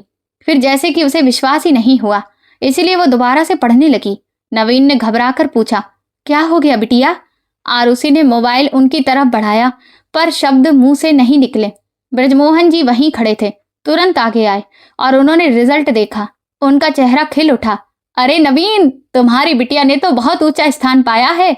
अब तो उसे सरकारी मेडिकल कॉलेज में एडमिशन और स्कॉलरशिप भी मिल सकती है। ये सुनते ही बाकी लोगों की आवाजें बदल गईं। उनकी हंसी और ठहाके जैसे किसी ने उनके गले में अटका दिए। नवीन ने तुरंत मोबाइल को दोनों हाथों से पकड़ा, जैसे कि वो कोई बहुत पवित्र किताब हो। उन्हें तो रिजल्ट ठीक से समझ में भी नहीं आ रहा था, क्योंकि आंखों में आंसू भरे थे, पर ब्रजमोहन जी की आंखों की चमक ने सब बता दिया था। उन्होंने तुरंत अपनी बेटी की तरफ देखा, जो वही पुराने कपड़े पहने खड़ी थी, पर आज ऐसा लग रहा था जैसे उसके चारों तरफ एक चमक फैल गई हो। वो बोलना चाहते थे, पर उनकी आवाज ही नहीं निकल रही थी। उन्होंने रोते हुए अपनी बेटी के सिर पर हाथ रख दिया। आरुषि तुरंत अपने पापा के गले से लग गई और वो भी फूट फूट कर रो पड़ी। गली में खड़े सब लोग चुपचाप ये नजारा देखते रहे। शाम तक खबर शैलेंद्र के घर पहुंच गई। पहले तो रेनू को विश्वास ही नहीं हुआ। उसने कियारा से कहा कि नवीन जरूर लोगों में ये झूठी अफवाह फैला रहा है। कियारा ने इंटरनेट पर रिजल्ट देखा और चुप हो गई, क्योंकि आरुषि का नाम लिस्ट में सचमुच था। शैलेंद्र ने तुरंत अखबार मंगवाया और फिर किसी जान पहचान के डॉक्टर को फोन किया। जब उन्हें पता चला कि आरुषि के नंबर सच में सबसे अच्छे हैं, तो उनके चेहरे की खुशी गायब हो गई। वो सोचने लगे कि जिस लड़की को उन्होंने औकात में रहने को कहा था, वो अब उनके परिवार की कहानी बदलने जा रही थी। 2 दिन के बाद शैलेंद्र ने नवीन को फोन किया और बोले, हमें तो परिवार में मिठाई बांटनी चाहिए। उनकी आवाज में मिठास घुली थी, पर नवीन ने उनके भीतर की कड़वाहट को पहचान लिया था। फिर भी वो आरुषि को लेकर बंगले पर गए, क्योंकि अपनी बेटी की ये उपलब्धि छुपाने की चीज नहीं थी। इस बार सिक्योरिटी गार्ड ने उन्हें देखकर रोका नहीं। शायद उसे खबर पहले से थी। आज वही संगमरमर का फर्श था, वही झूमर, वही चांदी की थालियां, पर आरुषि के कदम पहले जैसे घबराए हुए नहीं थे। रेनू ने तुरंत आगे बढ़कर आरुषि को गले लगाया, जिसमें गर्माहट कम और समाज के सामने एक्टिंग करने का दिखावा ज्यादा था। अरे, हमें तो पहले से ही पता था कि हमारी आरुषि तो बहुत ही होशियार है, उन्होंने ऊंची आवाज में चिल्लाकर कहा था, ताकि सब रिश्तेदार भी सुन लें। आरुषि को उस दिन की हंसी याद आई, पर उसने कोई उल्टा जवाब नहीं दिया। कियारा ने भी मुस्कुराकर कांग्रेचुलेशन कहा, पर उसकी आंखों में बेचैनी थी, क्योंकि वो महंगी कोचिंग नोट्स के साथ सबके बीच बिल्कुल साधारण नंबरों के साथ बैठी थी, और आरुषि बिना किसी साधन के लिस्ट में सबसे ऊपर थी। अब यहाँ तुलना पैसे की नहीं, बल्कि कर्मों की थी। शैलेंद्र ने बड़े से सोफे पर बैठकर कहा, हमारे परिवार की बेटी ने नाम रोशन किया है। अब आगे की पढ़ाई में जो भी खर्च होगा हम लोग देखेंगे। कमरे में सब ताली बजाने लगे, लेकिन नवीन का चेहरा कड़क हो गया। वो समझ गए कि ये सहायता नहीं है, बल्कि आधिपत्य का दावा है। शैलेंद्र ने कहा, नवीन, तुम चिंता मत करना, पैसे मैं दे दूंगा, बाद में तुम धीरे धीरे लौटा देना। आखिर परिवार में नाम भी तो ऊंचा बना रहना चाहिए ना। कुछ रिश्तेदार इस पर खुश हो गए। उन्हें लगा, गरीब भाई को इससे ज्यादा और क्या चाहिए। नवीन ने धीरे धीरे कहा, भैया, आपकी पेशकश का आभारी हूं, पर आरुषि की पढ़ाई मैं अपनी क्षमता और स्कॉलरशिप के दम पर करवाऊंगा। ये सुनते ही सन्नाटा पसर गया और शैलेंद्र का चेहरा गुस्से से लाल हो गया, पर वो मेहमानों के सामने खुलकर गुस्सा नहीं दिखा सके। बोले, स्वाभिमान होना अच्छी बात है, पर अगर ज्यादा दिखाया जाए ना तो फिर पागलपन होता है। नवीन ने कहा, भैया, बेटी का सपना किसी का एहसान बनाकर नहीं जिया जाता। ये सुनते ही आरुषि की आंखें भर आईं। वापसी पर आरुषि ने पूछा, पापा, क्या हमने गलती कर दी? फीस तो बहुत होगी ना। नवीन ने कहा कि गलती तब होती बेटा जब तुम किसी के एहसान की रस्सी से बंध जाती, और मदद लेना पाप नहीं है, पर अपमान में लिपटी हुई मदद आत्मा को कमजोर कर देती है। आरुषि समझ गई कि उसके पापा सही कह रहे हैं, फिर भी उसके मन में हिसाब किताब चल रहा था। एडमिशन, हॉस्टल, किताबें, कपड़े, ट्रैवलिंग, हर शब्द पैसे का पहाड़ बनकर सामने था। भले ही सफलता ने दरवाजे खोल दिए थे, लेकिन उन दरवाजों तक पहुंचाने की सीढ़ियां अभी भी कांटों से भरी हुई थीं। हाँ, लेकिन जब स्कॉलरशिप का लेटर आया तो थोड़ी सी राहत मिली, लेकिन फिर भी अभी तो रहने और बाकी के खर्चों की व्यवस्था तो करनी ही थी। ब्रजमोहन जी ने कुछ इंस्टीट्यूशंस के नाम दिए, प्रिंसिपल ने भी कुछ लोगों से सिफारिश की, और मोहल्ले की कुछ औरतों ने चुपचाप खुद से जितने पैसे बन पड़े, 100-200 रुपए, उतने दिए। आरुषि हर नोट लेती तो कांप जाती, क्योंकि वो दान नहीं लेना चाहती थी, पर नवीन ने समझाया कि ये उनके सपनों का हिस्सा है। बेटा, जब तुम डॉक्टर बनोगी तो इन सबके आशीर्वाद की दवा गरीबों तक पहुंचेगी। नवीन ने भी दिन रात मेहनत शुरू कर दी, पर उनकी खांसी भी बढ़ती गई। आरुषि ने कई बार कहा, डॉक्टर को दिखा लो, पर वो टालते रहे। आरुषि को डर लगने लगा। माँ की बीमारी की यादें अभी भी उसके अंदर जमा थीं। उसे लगता कि जीवन की कहानी उसके सफलता के बदले पिता को ही ना मांग ले। ये डर उसे दिन रात सताता था। एडमिशन की लास्ट डेट पास आ रही थी। एक शाम नवीन देर से लौटे। वो पसीने से भीगे थे और कपड़े बहुत मैले थे, पर मुस्कुराकर बोले, आज अच्छी कमाई हुई। जैसे ही आरुषि ने एक गिलास पानी दिया तो नवीन के हाथ से वो छूट गया और वो दीवार का सहारा लेकर बैठ गए। आरुषि घबरा गई। वो चिल्लाई, पापा। नवीन कुछ बोलना चाहा, पर कुछ उनके मुंह से नहीं निकला, बस एक दर्द की आह निकली। आरुषि की पूरी दुनिया एक बार फिर हॉस्पिटल के दरवाजे पर खड़ी हो गई। पड़ोसी की मदद से नवीन को सरकारी अस्पताल ले जाया गया। कॉरिडोर में भीड़ थी, कई मरीज बेंचों पर पड़े थे, पर्चा बनवाने के लिए लंबी लाइन थी। आरुषि ने हाथ जोड़कर प्रार्थना की। उसके पापा को सीने में दर्द हो रहा है। एक नर्स ने तरस खाकर उन्हें अंदर भेज दिया। डॉक्टर ने चेकअप करके कहा कि थकान बहुत है और ब्लड प्रेशर हाई है, और ये संक्रमण भी पुराना है, जिससे शरीर काफी कमजोर पड़ गया है। कुछ और टेस्ट करने होंगे। आरुषि ने फीस का पर्चा देखा तो आंखों के सामने अंधेरा छा गया। ये वही पल था जब उसे गरीबी की सबसे क्रूर भाषा फिर से सुनाई दी। इलाज भी हिसाब मांगता है। रात को अस्पताल की बेंच पर बैठी आरुषि पापा का हाथ पकड़े रही। नवीन दवाइयों के असर से आधी नींद में थे। जब भी आंख खोलते तो पूछते, तुमने खाना खाया? और वो झूठ बोल देती। अब उसे अपना एडमिशन भारी लगने लगा। एक तरफ दिल्ली का कॉलेज था और दूसरी तरफ पिता का कमजोर शरीर। वो सोचने लगी, क्या डॉक्टर बनने का सपना इस पिता को छोड़कर पूरा होगा, जिन्होंने उसे यहाँ तक पहुंचाया? क्या वो बेटी होगी जो माँ को खोकर भी पिता को अकेला छोड़ देगी? उसके अंदर अब एक अजीब सी जंग छिड़ गई थी। सुबह ब्रजमोहन जी अस्पताल आए। उन्होंने नवीन की हालत देखी और आरुषि की परेशानी समझ गए। आरुषि ने धीरे से कहा, शायद मुझे एडमिशन नहीं लेना चाहिए। पापा को मेरी जरूरत है। मैं अगले साल फिर से एग्जाम पास कर लूंगी। ब्रजमोहन जी ने कहा, अगला साल बोलने में आसान लगता है बेटा, पर याद रखना जीवन में ये मौका बार बार नहीं मिलता। तुम्हारे पिता ने बहुत मेहनत की है और उनकी मेहनत को बेकार मत जाने देना। वो बोली, अगर उनके साथ कुछ हो गया तो? ये कहते हुए वो रो पड़ी। नवीन भी सब समझ रहे थे। उन्होंने आरुषि को पास बुलाकर कहा, बेटा तुम्हें अब रुकना नहीं है, तुम तो मेरी बहादुर बेटी हो। वो रोने लगी और बोली, पर पापा आप बीमार हैं, मैं कैसे जाऊं? नवीन ने उसका हाथ पकड़ा और समझाया, बिटिया तुम्हारी माँ इसलिए नहीं चली गई कि तुम मेरे पास बैठी रही, बल्कि वो इसलिए गई ताकि तुम किसी और की माँ को बचा सको। अगर तुम रुक गई तो फिर मेरी बीमारी जीत जाएगी और तुम्हारी माँ की अंतिम इच्छा हार जाएगी। मैं स्वार्थी पिता नहीं हूँ। तुम्हारे छोटे हाथों में मैंने अपने अधूरे जीवन को रखा है। अगर तुम डरकर लौट आओगी तो मैं जिंदा रहने के बाद भी अंदर से मर जाऊंगा।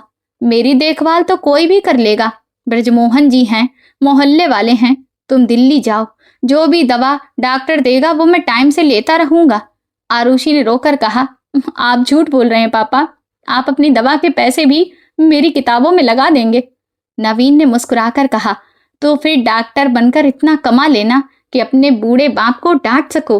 कुछ दिनों में हॉस्पिटल से छुट्टी हो गई। नवीन पहले जैसे हेल्दी नहीं थे। थोड़ा सा चलते ही उनकी सांसें फूल जाती थीं, पर वो आरुषि के सामने खुद को स्वस्थ दिखाने की कोशिश करते। आरुषि के एडमिशन में मोहल्ले वालों ने काफी मदद की। उसे लगा कि वो अकेली दिल्ली नहीं जा रही, बल्कि हर एक माँ का आशीर्वाद भी उसके साथ जा रहा है। जाने से एक रात पहले आरुषि ने माँ की तस्वीर से कहा, माँ मैं पापा को छोड़कर जा रही हूँ, पर छोड़ नहीं रही, मुझे गलत मत समझना। नवीन दरवाजे पर खड़े आंखों में आंसू भरकर सुन रहे थे, पर उन्होंने अपने आंसुओं को बहाने नहीं दिया, क्योंकि वो जानते थे कि इस समय उनका रोना बेटी को कमजोर कर देगा। उन्होंने सुधा की छोटी सी तस्वीर उसके हाथ में रखकर कहा, जब भी डर लगे तो समझना तुम्हारी माँ तुम्हारे साथ है। सुबह स्टेशन पर भारी भीड़ थी। चारों तरफ शोर हो रहा था। नवीन ने आरुषि का पुराना बक्सा उठाने की कोशिश की, पर तेज खांसी आने लगी और उसने तुरंत बक्सा पकड़ लिया और कहा कि अब ये मुझे उठाना सीखना होगा पापा। ट्रेन आने का अनाउंसमेंट हुआ तो दोनों बस एक दूसरे को देखने लगे। इतने सालों का साथ बस कुछ मिनट की विदाई में कैसे समा पाता। ट्रेन रुकी, आरुषि चढ़ गई और खिड़की के पास जाकर बैठ गई। नवीन ने अपनी बेटी के सर पर हाथ फेर कर कहा, कभी ये मत सोचना कि तुम गरीब की बेटी हो इसलिए किसी से कम हो, बल्कि याद रखना तुम उस माँ की बेटी हो जिसने मरते समय भी तुम्हें सेवा का धर्म सिखाया। आरुषि की आंखों से आंसू बहने लगे। मैं लौटूंगी पापा, डॉक्टर बनकर लौटूंगी। सीटी बजी, ट्रेन चली और नवीन का हाथ धीरे से आरुषि की पकड़ से छूट गया। ट्रेन जब तक उनकी आंखों से ओझल नहीं हुई, वो प्लेटफॉर्म पर ही खड़े रहे। वो भले ही शरीर से कमजोर थे, पर दिल में एक अजीब सी शांति थी। उन्होंने मन ही मन कहा, सुधा, अगर आज मैं बेटी को रोक लेता तो उसका भविष्य खत्म हो जाता। दिल्ली ने आरुषि का स्वागत अच्छे से किया। स्टेशन से बाहर निकलते ही भीड़, धुआं और तेज आवाजों ने उसे घेर लिया। अपने शहर में तो सब अपना लगता था, पर यहाँ अकेलापन भी महंगा था। अपने कॉलेज का एड्रेस उसने बार बार पढ़ा। ऑटो वाले ने किराया बताया तो वो चौंक गई। थोड़ा मोल भाव किया और फिर साहस जुटाकर चल पड़ी। रास्ते में बड़े अस्पतालों की बिल्डिंग देखकर उसका दिल धड़कने लगा। मेडिकल कॉलेज पहुंची तो देखा वो परिसर बहुत बड़ा था। लाल रंग की ईंटों की पुरानी बिल्डिंग, सफेद रंग के कोट पहने स्टूडेंट्स, अंग्रेजी में बात करते हुए चलते लोग। वहां कई ग्रुप्स बैठे थे। नोटिस बोर्ड पर चिपके हुए नाम, ये सब आरुषि को डरा भी रहे थे और आकर्षित भी कर रहे थे। हॉस्टल के कमरे में 3 बिस्तर थे। उसकी 2 रूममेट्स थीं, प्रिया और मीरा। वे काफी अमीर परिवार से थीं। उनके सूटकेस चमकदार थे, किताबें नई थीं और बोलचाल में आत्मविश्वास भरा था। आरुषि ने अपना पुराना बक्सा कमरे के कोने में रखा, माँ की तस्वीर तकिए के नीचे छुपाई और धीरे से बैठ गई। पहली रात उसे नींद नहीं आई। कमरे में पंखा घूमता रहा, पर उसे घर की लालटेन याद आ रही थी। प्रिया फोन पर अपनी माँ से शिकायत कर रही थी कि हॉस्टल का खाना बिल्कुल भी टेस्टी नहीं है। आरुषि ने चुपचाप थाली में परोसी हुई दाल खाई और सोचने लगी कि घर में जब भी दाल बन जाती थी तो जैसे त्योहार हो जाता था। उसने पापा को फोन किया और कहा कि मैं ठीक हूँ। उन्होंने भी कहा, मैं भी ठीक हूँ बेटा, तुम बस पढ़ाई करना। आरुषि ने पूछा, आपने दवा ली? तो उन्होंने कहा, हाँ। क्लासेस शुरू हुई तो आरुषि को पहली बार समझ आया कि सिर्फ एडमिशन लेना इस युद्ध का अंत नहीं था, बल्कि एक नई शुरुआत थी। प्रोफेसर तेज तरीके से अंग्रेजी में पढ़ाते, बाकी स्टूडेंट्स नोट्स तुरंत लिख लेते, लेकिन वो कई बार शब्दों के अर्थ लिखने में ही पीछे रह जाती। एनाटॉमी की पहली क्लास में एक बॉडी के सामने खड़े होकर उसके हाथ कांप गए। कुछ स्टूडेंट्स ने उसका मजाक उड़ाया और कहा, गांव से आई हो क्या? पर वो कुछ नहीं बोली। वो सोचने लगी कि ये शरीर मृत्यु के बाद भी उन्हें जीवन सिखा रहा है। उसके डर में श्रद्धा मिल गई। वो अपने सब्जेक्ट को समझती थी, लेकिन भाषा उसे बहुत मुश्किल लगती थी। इसीलिए रात को लाइब्रेरी में हर कठिन शब्द के नीचे हिंदी में अर्थ लिखती। प्रिया कभी कभी उसे समझाती और कहती, ऐसे स्लो तरीके से पढ़ोगी तो कैसे चलेगा? वो मुस्कुराकर कहती, मैं स्लो जरूर हूं, पर लगातार सीख रही हूं। कई स्टूडेंट्स उसे पिछड़ा हुआ समझते थे, लेकिन जब प्रयोगशाला में उसने एक जटिल संरचना सही तरीके से पहचानी तो सबने उसकी तरफ ध्यान दिया। उसे भले ही छोटी जीत मिली थी, पर उसका आत्मविश्वास बढ़ गया था। खर्च उसके दिमाग में हर वक्त चलता रहता था। स्कॉलरशिप से फीस का काफी बड़ा हिस्सा पूरा हो गया था, पर किताबें, खाना, कॉपी और ट्रैवलिंग जैसे छोटे छोटे खर्चे हर वीकेंड पर परेशानी बन जाते। उसने चाय पीना बंद कर दिया, सीनियर स्टूडेंट से पुरानी किताबें लीं और संडे को एक प्रोफेसर के बच्चों को साइंस पढ़ाने लगी, जिससे उसे थोड़े पैसे मिल जाते। उनमें से आधे वो अपने पापा को भेजती। फिर अगले महीने उसका परिचय हृदय रोग विभाग के वरिष्ठ चिकित्सक राघव मेहरा से हुआ। एक सेमिनार में जब उन्होंने पूछा कि हृदय की धड़कन केवल एक जैविक क्रिया है या फिर जीवन का भावनात्मक केंद्र भी, तो ज्यादातर स्टूडेंट्स वैज्ञानिक उत्तर देने लगे। पर आरुषि ने कहा, सर, गरीब घर में तो हृदय पहले डर से धड़कता है, फिर उम्मीद से। ये सुनकर सब चुप हो गए। मेहरा जी ने कहा, साइंस में इमोशन बुरा नहीं है, अगर वो डिसिप्लिन में बदल दिया जाए। उस दिन के बाद से मेहरा जी ने उसे पहचानना शुरू किया। वो उसकी कॉपियां देखते और ध्यान से जांचते। एक दिन उन्होंने कहा, भाषा कमजोर है लेकिन सोच गहरी है, अपना प्रेजेंटेशन सुधारो। आरुषि कभी कभी उनकी कठोर आलोचना से दुखी हो जाती, पर फिर समझने लगी कि वो उसे निखार रहे हैं। एक दिन उन्होंने पुराने जर्नल्स और किताबों का एक पुलिंदा उसे देकर कहा, इसे लौटाना नहीं, ज्ञान पर धूल जमना सबसे बड़ा अपमान है। सर्दियां शुरू हो गई थीं। एक शाम पड़ोस के काका ने उसे फोन करके बताया कि तुम्हारे पापा की खांसी फिर बढ़ गई है। ये सुनकर उसका मन टूट गया। उसने सोचा कि वो ज्यादा पैसे भेज दे, पर फिर अगले हफ्ते के लिए उसके पास पैसे नहीं बचते। उस रात उसने खाना नहीं खाया। अगले दिन उसने कॉलेज के अस्पताल में नाइट हेल्प डेस्क पर स्वयं सेवक का काम संभाल लिया, जहां कोई सैलरी नहीं थी, बस एक्सपीरियंस लेटर और खाना मिलता था। रात में वो मरीजों के परिजनों को वार्ड का रास्ता बताती, फॉर्म भरने में मदद करती और कभी कभी बच्चों को चुप कराती। उन गलियारों में उसने एक दूसरी ही किताब पढ़ी, बीमार मजदूर, बुजुर्ग माएं, दवा के पैसे गिनते हुए बेटे और बिस्तर के बाहर सोई हुई औरतें। उसे लगा कि मेडिकल कॉलेज की असली शिक्षा क्लासरूम में नहीं, उन आंखों में है जो डॉक्टर को भगवान की तरह नहीं बल्कि आखिरी उम्मीद की तरह मानती हैं। एक रात एक गरीब किसान अपनी पत्नी को लेकर आया, जिसके सीने में दर्द था। काउंटर पर कागजी प्रक्रिया में देरी हो रही थी। आरुषि की सांस अटक गई। उसे अपनी माँ याद आ गई। वो तुरंत सीनियर डॉक्टर को बुलाने के लिए दौड़ी, नर्स से स्ट्रेचर मंगवाया और घर वालों को शांत किया। बाद में पता चला कि समय पर इलाज हो जाने से वो औरत बच गई। किसान ने आरुषि के पैर छूने की कोशिश की। वो घबराकर पीछे हट गई। उसने कहा, मैं अभी डॉक्टर नहीं हूं। पर वो किसान बोला, तुमने हमें दरवाजे से लौटने नहीं दिया। इसके बाद आरुषि ने डॉक्टर मेहरा से कहा कि वो हृदय रोग विभाग में और ज्यादा सीखना चाहती है। मेहरा जी ने पूछा, क्यों? तो उसने अपनी माँ के बारे में बताया। ये सुनकर उनका चेहरा थोड़ा नरम पड़ गया। इधर कियारा विदेश चली गई थी। सोशल मीडिया पर उसकी तस्वीर आई, अमेरिका की सड़कों पर महंगे कैफे में बैठी हुई। परिवार में उसकी बातें बहुत गर्व से होती, पर सच्चाई कुछ और थी। वो क्लास जाने की अपेक्षा पार्टियों में ज्यादा जाती। खर्च बढ़ता गया और नंबर गिरते गए। शैलेंद्र पैसे भेजते रहे क्योंकि उन्हें लगा कि असफलता केवल पैसे की कमी से आती है। रेनू रिश्तेदारों से कहती कि विदेश में पढ़ाई कठिन होती है, लेकिन किसी ने ये नहीं पूछा कि कियारा क्या चाहती है। सुख सुविधाओं ने उसे सिर्फ फ्रीडम ही नहीं दी, बल्कि अपने लक्ष्य से भी भटका दिया।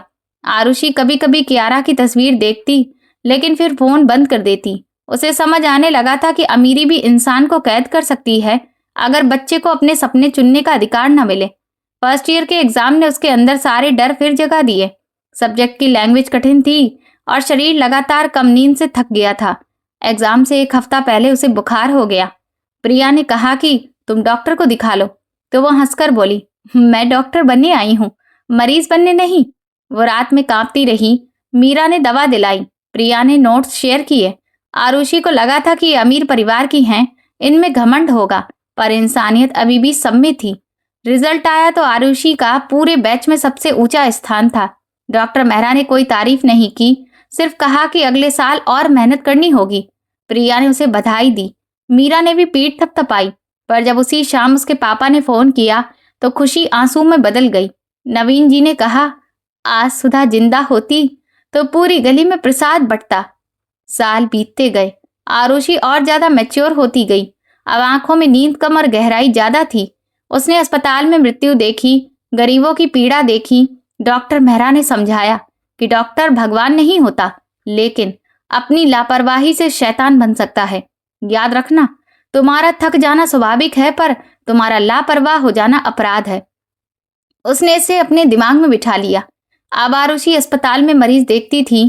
पहले जो लोग हंसते थे, अब अपनी रिपोर्ट्स उसके पास लेकर आते और कहते, आरुषि बिटिया, फोन पर जरा पूछवा दो। लेकिन नवीन ने कभी किसी से बदला नहीं लिया। वो रिपोर्ट की तस्वीर भेज देते और कहते, समय पर दवा लेना। उन्हें अंदर से लगता कि कर्म का चक्र बहुत शांत होता है। वो शोर नहीं करता, बस इंसान को एक दिन उसी जगह पर खड़ा कर देता है जहां उसने किसी और को छोटा समझा था। छुट्टियों में आरुषि जब घर आती तो नवीन बच्चों की तरह खुश हो जाते, पर आरुषि अपने पापा की कमजोरी देखकर कहाँ रुक पाती। वो उनका ब्लड प्रेशर चेक करती, दवाएं देती और डांटती, कम काम करिए। नवीन जी कहते, मेरी डॉक्टर बेटी आ गई है, मैं ठीक हो जाऊंगा। लेकिन जब वो रात को बहुत खांसते तो आरुषि रोने लगती। सोचती कि समय किसी की डिग्री पूरी होने का इंतजार नहीं करता। लास्ट ईयर में एक मुश्किल केस में उसने समय रहते लक्षणों की तरफ ध्यान दिलाया, जिससे सीनियर डॉक्टरों ने तुरंत ट्रीटमेंट शुरू किया और मरीज बच गया। डॉक्टर मेहरा ने सबके सामने कहा, एक अच्छा डॉक्टर मशीनों से पहले इंसान को पढ़ लेता है। आरुषि को लगा जैसे बरसों की भूख, टिमटिमाती लालटेन, पिता की टूटी चप्पल और माँ की अंतिम सांस सब एक वाक्य में आकर समा गए। डिग्री पूरी होने के दिन प्रोग्राम में आरुषि ने सफेद कोट पहना। मंच पर उसका नाम पुकारा गया तो तालियों के बीच उसे कुछ साफ सुनाई नहीं दिया। भीड़ में नवीन जी बैठे थे, साधारण कुर्ता पजामे में, छड़ी के सहारे, पर आंखों में समंदर जैसा गर्व। वो पहली बार दिल्ली आए थे। जब आरुषि ने प्रमाण पत्र लिया, उसकी नजर सीधा पापा पर थी। वो मन ही मन भगवान को और सुधा को धन्यवाद दे रही थी। आरुषि मंच से उतरकर सीधा अपने पापा के गले लग गई। लोग देख रहे थे। नवीन ने कांपते हाथों से बेटी के सिर पर हाथ रखा। उनकी आंखों में घमंड नहीं था। वो जानती थी कि ये प्रमाण पत्र केवल उसका नहीं, उन सबका है जिन्होंने उसका दुख बांटा और आशीर्वाद दिया। प्रोग्राम के बाद डॉक्टर मेहरा ने उसे अलग से बुलाया और कहा, तुम्हें आगे हृदय रोग में ट्रेनिंग लेनी चाहिए। ये काफी कठिन है, लंबा प्रोसेस भी है, पर तुम्हारी रुचि उसी में है। आरुषि ने पापा की तरफ देखा। नवीन जी ने बिना कुछ सुने ही समझ लिया और सिर हिला दिया। आरुषि जानती थी कि मंजिल जितनी ऊंची होगी, लड़ाई उतनी लंबी होगी, पर अब वो अकेली नहीं थी। डॉक्टर आरुषि नवीन कटिहार का नाम अब अस्पताल की राहदारियों में सम्मान से लिया जाने लगा था, पर अब उसके अंदर वही पुरानी लड़की जिंदा थी जो लालटेन के नीचे किताब लेकर बैठती थी। उसने अपनी ट्रेनिंग शुरू कर दी। ड्यूटी लंबी होती, रातें छोटी होती, पर जब कोई गरीब मरीज ठीक होकर धन्यवाद देता तो उसे लगता मानो उसकी आत्मा खुश हो रही है। आरुषि ने नवीन के लिए एक छोटी दुकान खुलवा दी थी, चाय की भट्टी बंद करवा दी और नियमित दवाइयां शुरू कर दी। उन्होंने मना किया कि खाली बैठकर आदमी और बूढ़ा हो जाता है, पर आरुषि ने समझाया कि पहले आप अपनी सेहत पर ध्यान दीजिए। मोहल्ले में लोग उसे डॉक्टर बिटिया कहते, जिससे नवीन को बहुत खुशी मिलती। कई लोग कहते कि भैया बड़ी किस्मत वाली निकली, लेकिन नवीन जानते थे कि ये उनकी बेटी की किस्मत से ज्यादा उसकी कठिन तपस्या और सुधा की अंतिम इच्छा का फल है। इधर शैलेंद्र कटियार के घर की चमक धुंधली होने लगी थी। ज्वेलरी का बिजनेस बाहर से अभी भी देखने में शानदार था, पर अंदर लोन, गलत जगह पर निवेश और इनकम टैक्स डिपार्टमेंट की जांच ने नींव को हिला दिया था। शैलेंद्र ने सालों तक प्रतिष्ठा को सबसे ऊपर रखा, इसलिए जब मुसीबत आई तो उन्होंने पहले सच को स्वीकारने की जगह और लोन ले लिया। रिश्तेदार जो कभी उनकी दावतों में झुककर बैठे थे, अब फोन ही नहीं उठाते थे। कियारा विदेश से लौट आई थी, पर उसमें जीत नहीं बल्कि हार थी। उसका कोर्स अधूरा रह गया था, खर्चे बहुत हो गए थे और आत्मविश्वास टूट गया था। शैलेंद्र उसे डांटते और कहते, परिवार की नाक कटवा कर रख दी। रेनू भी रोती और कहती, बेटी को किसी की नजर लग गई। पर किसी को यह समझ नहीं आया कि कियारा ने कभी अपना रास्ता चुना ही नहीं था। वो कमरे में बंद रहती, सोशल मीडिया की चमकती तस्वीरें मिट चुकी थीं और आईने में वो उस लड़की को खोजती जो कभी आरुषि पर हंसती थी। उसकी वही हंसी अब उसके कानों में बोझ बन गई थी। रेनू की भी सेहत गिरने लगी, हाई ब्लड प्रेशर, एंजाइटी और रातों को नींद नहीं आती थी। पर वो डॉक्टर के पास जाने से डरती थी। उन्हें लगता था कि बीमारी को मान लेना कमजोरी साबित होगा। एक दिन उन्होंने लक्ष्मी जी के सामने दीप जलाकर कहा, हमारे घर की इज्जत बचा लीजिए। पर कर्म का बीज जब मनुष्य बोता है तो उसका फल केवल घटना बनकर नहीं, बल्कि अंदर की बेचैनी बनकर भी लौटता है। आरुषि को परिवार की इन खबरों का थोड़ा बहुत पता चलता था। उसके पड़ोसी भी फोन पर बताते कि अब घर में पहले जैसा वैभव नहीं रहा, पर उसे कोई खास खुशी नहीं होती थी।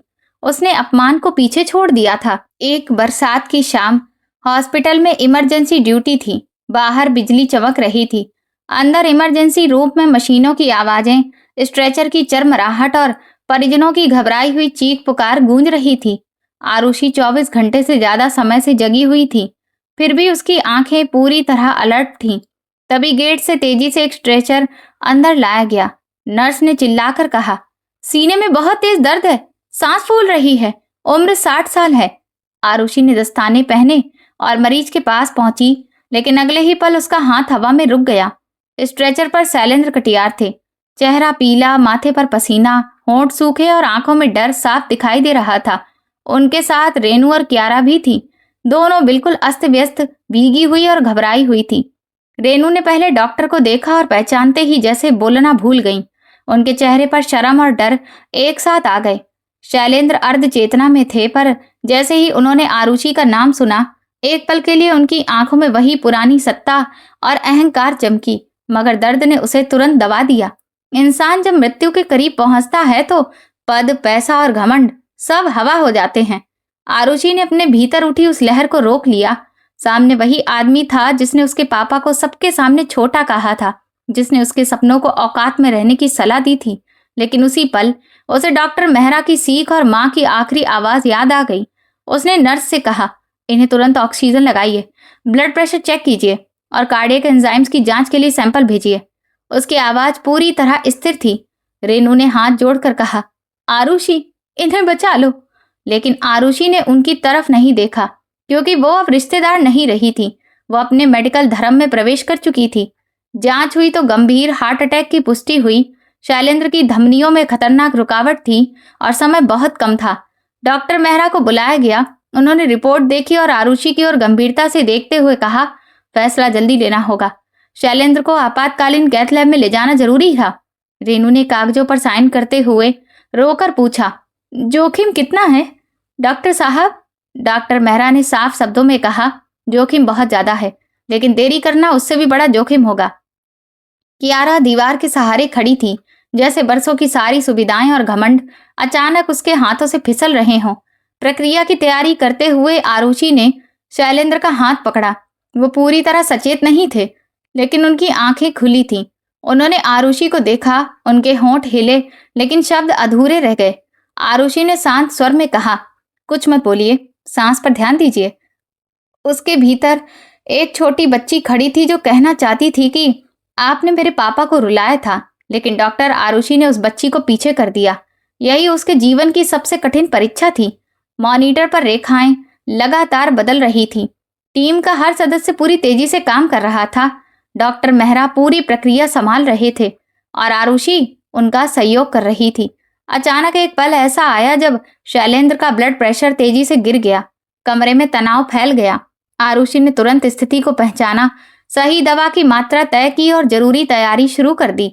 डॉक्टर मेहरा ने बिना उसकी ओर देखे कहा, बिल्कुल सही। संकट की इस घड़ी में ये एक वाक्य उसके लिए उम्मीद की किरण जैसा था। बाहर वेटिंग रूम में रेनू फर्श पर बैठ गई थी। यही वो औरत थी जो कभी कहा करती थी कि बड़े सपने अमीरों पर ही अच्छे लगते हैं। आज उनका पूरा वैभव एक गरीब भाई की बेटी के हाथों में सुरक्षित जीवन से भी छोटा हो गया था। कियारा माँ के पास बैठी थी, लेकिन उसके पास सांत्वना के शब्द नहीं थे।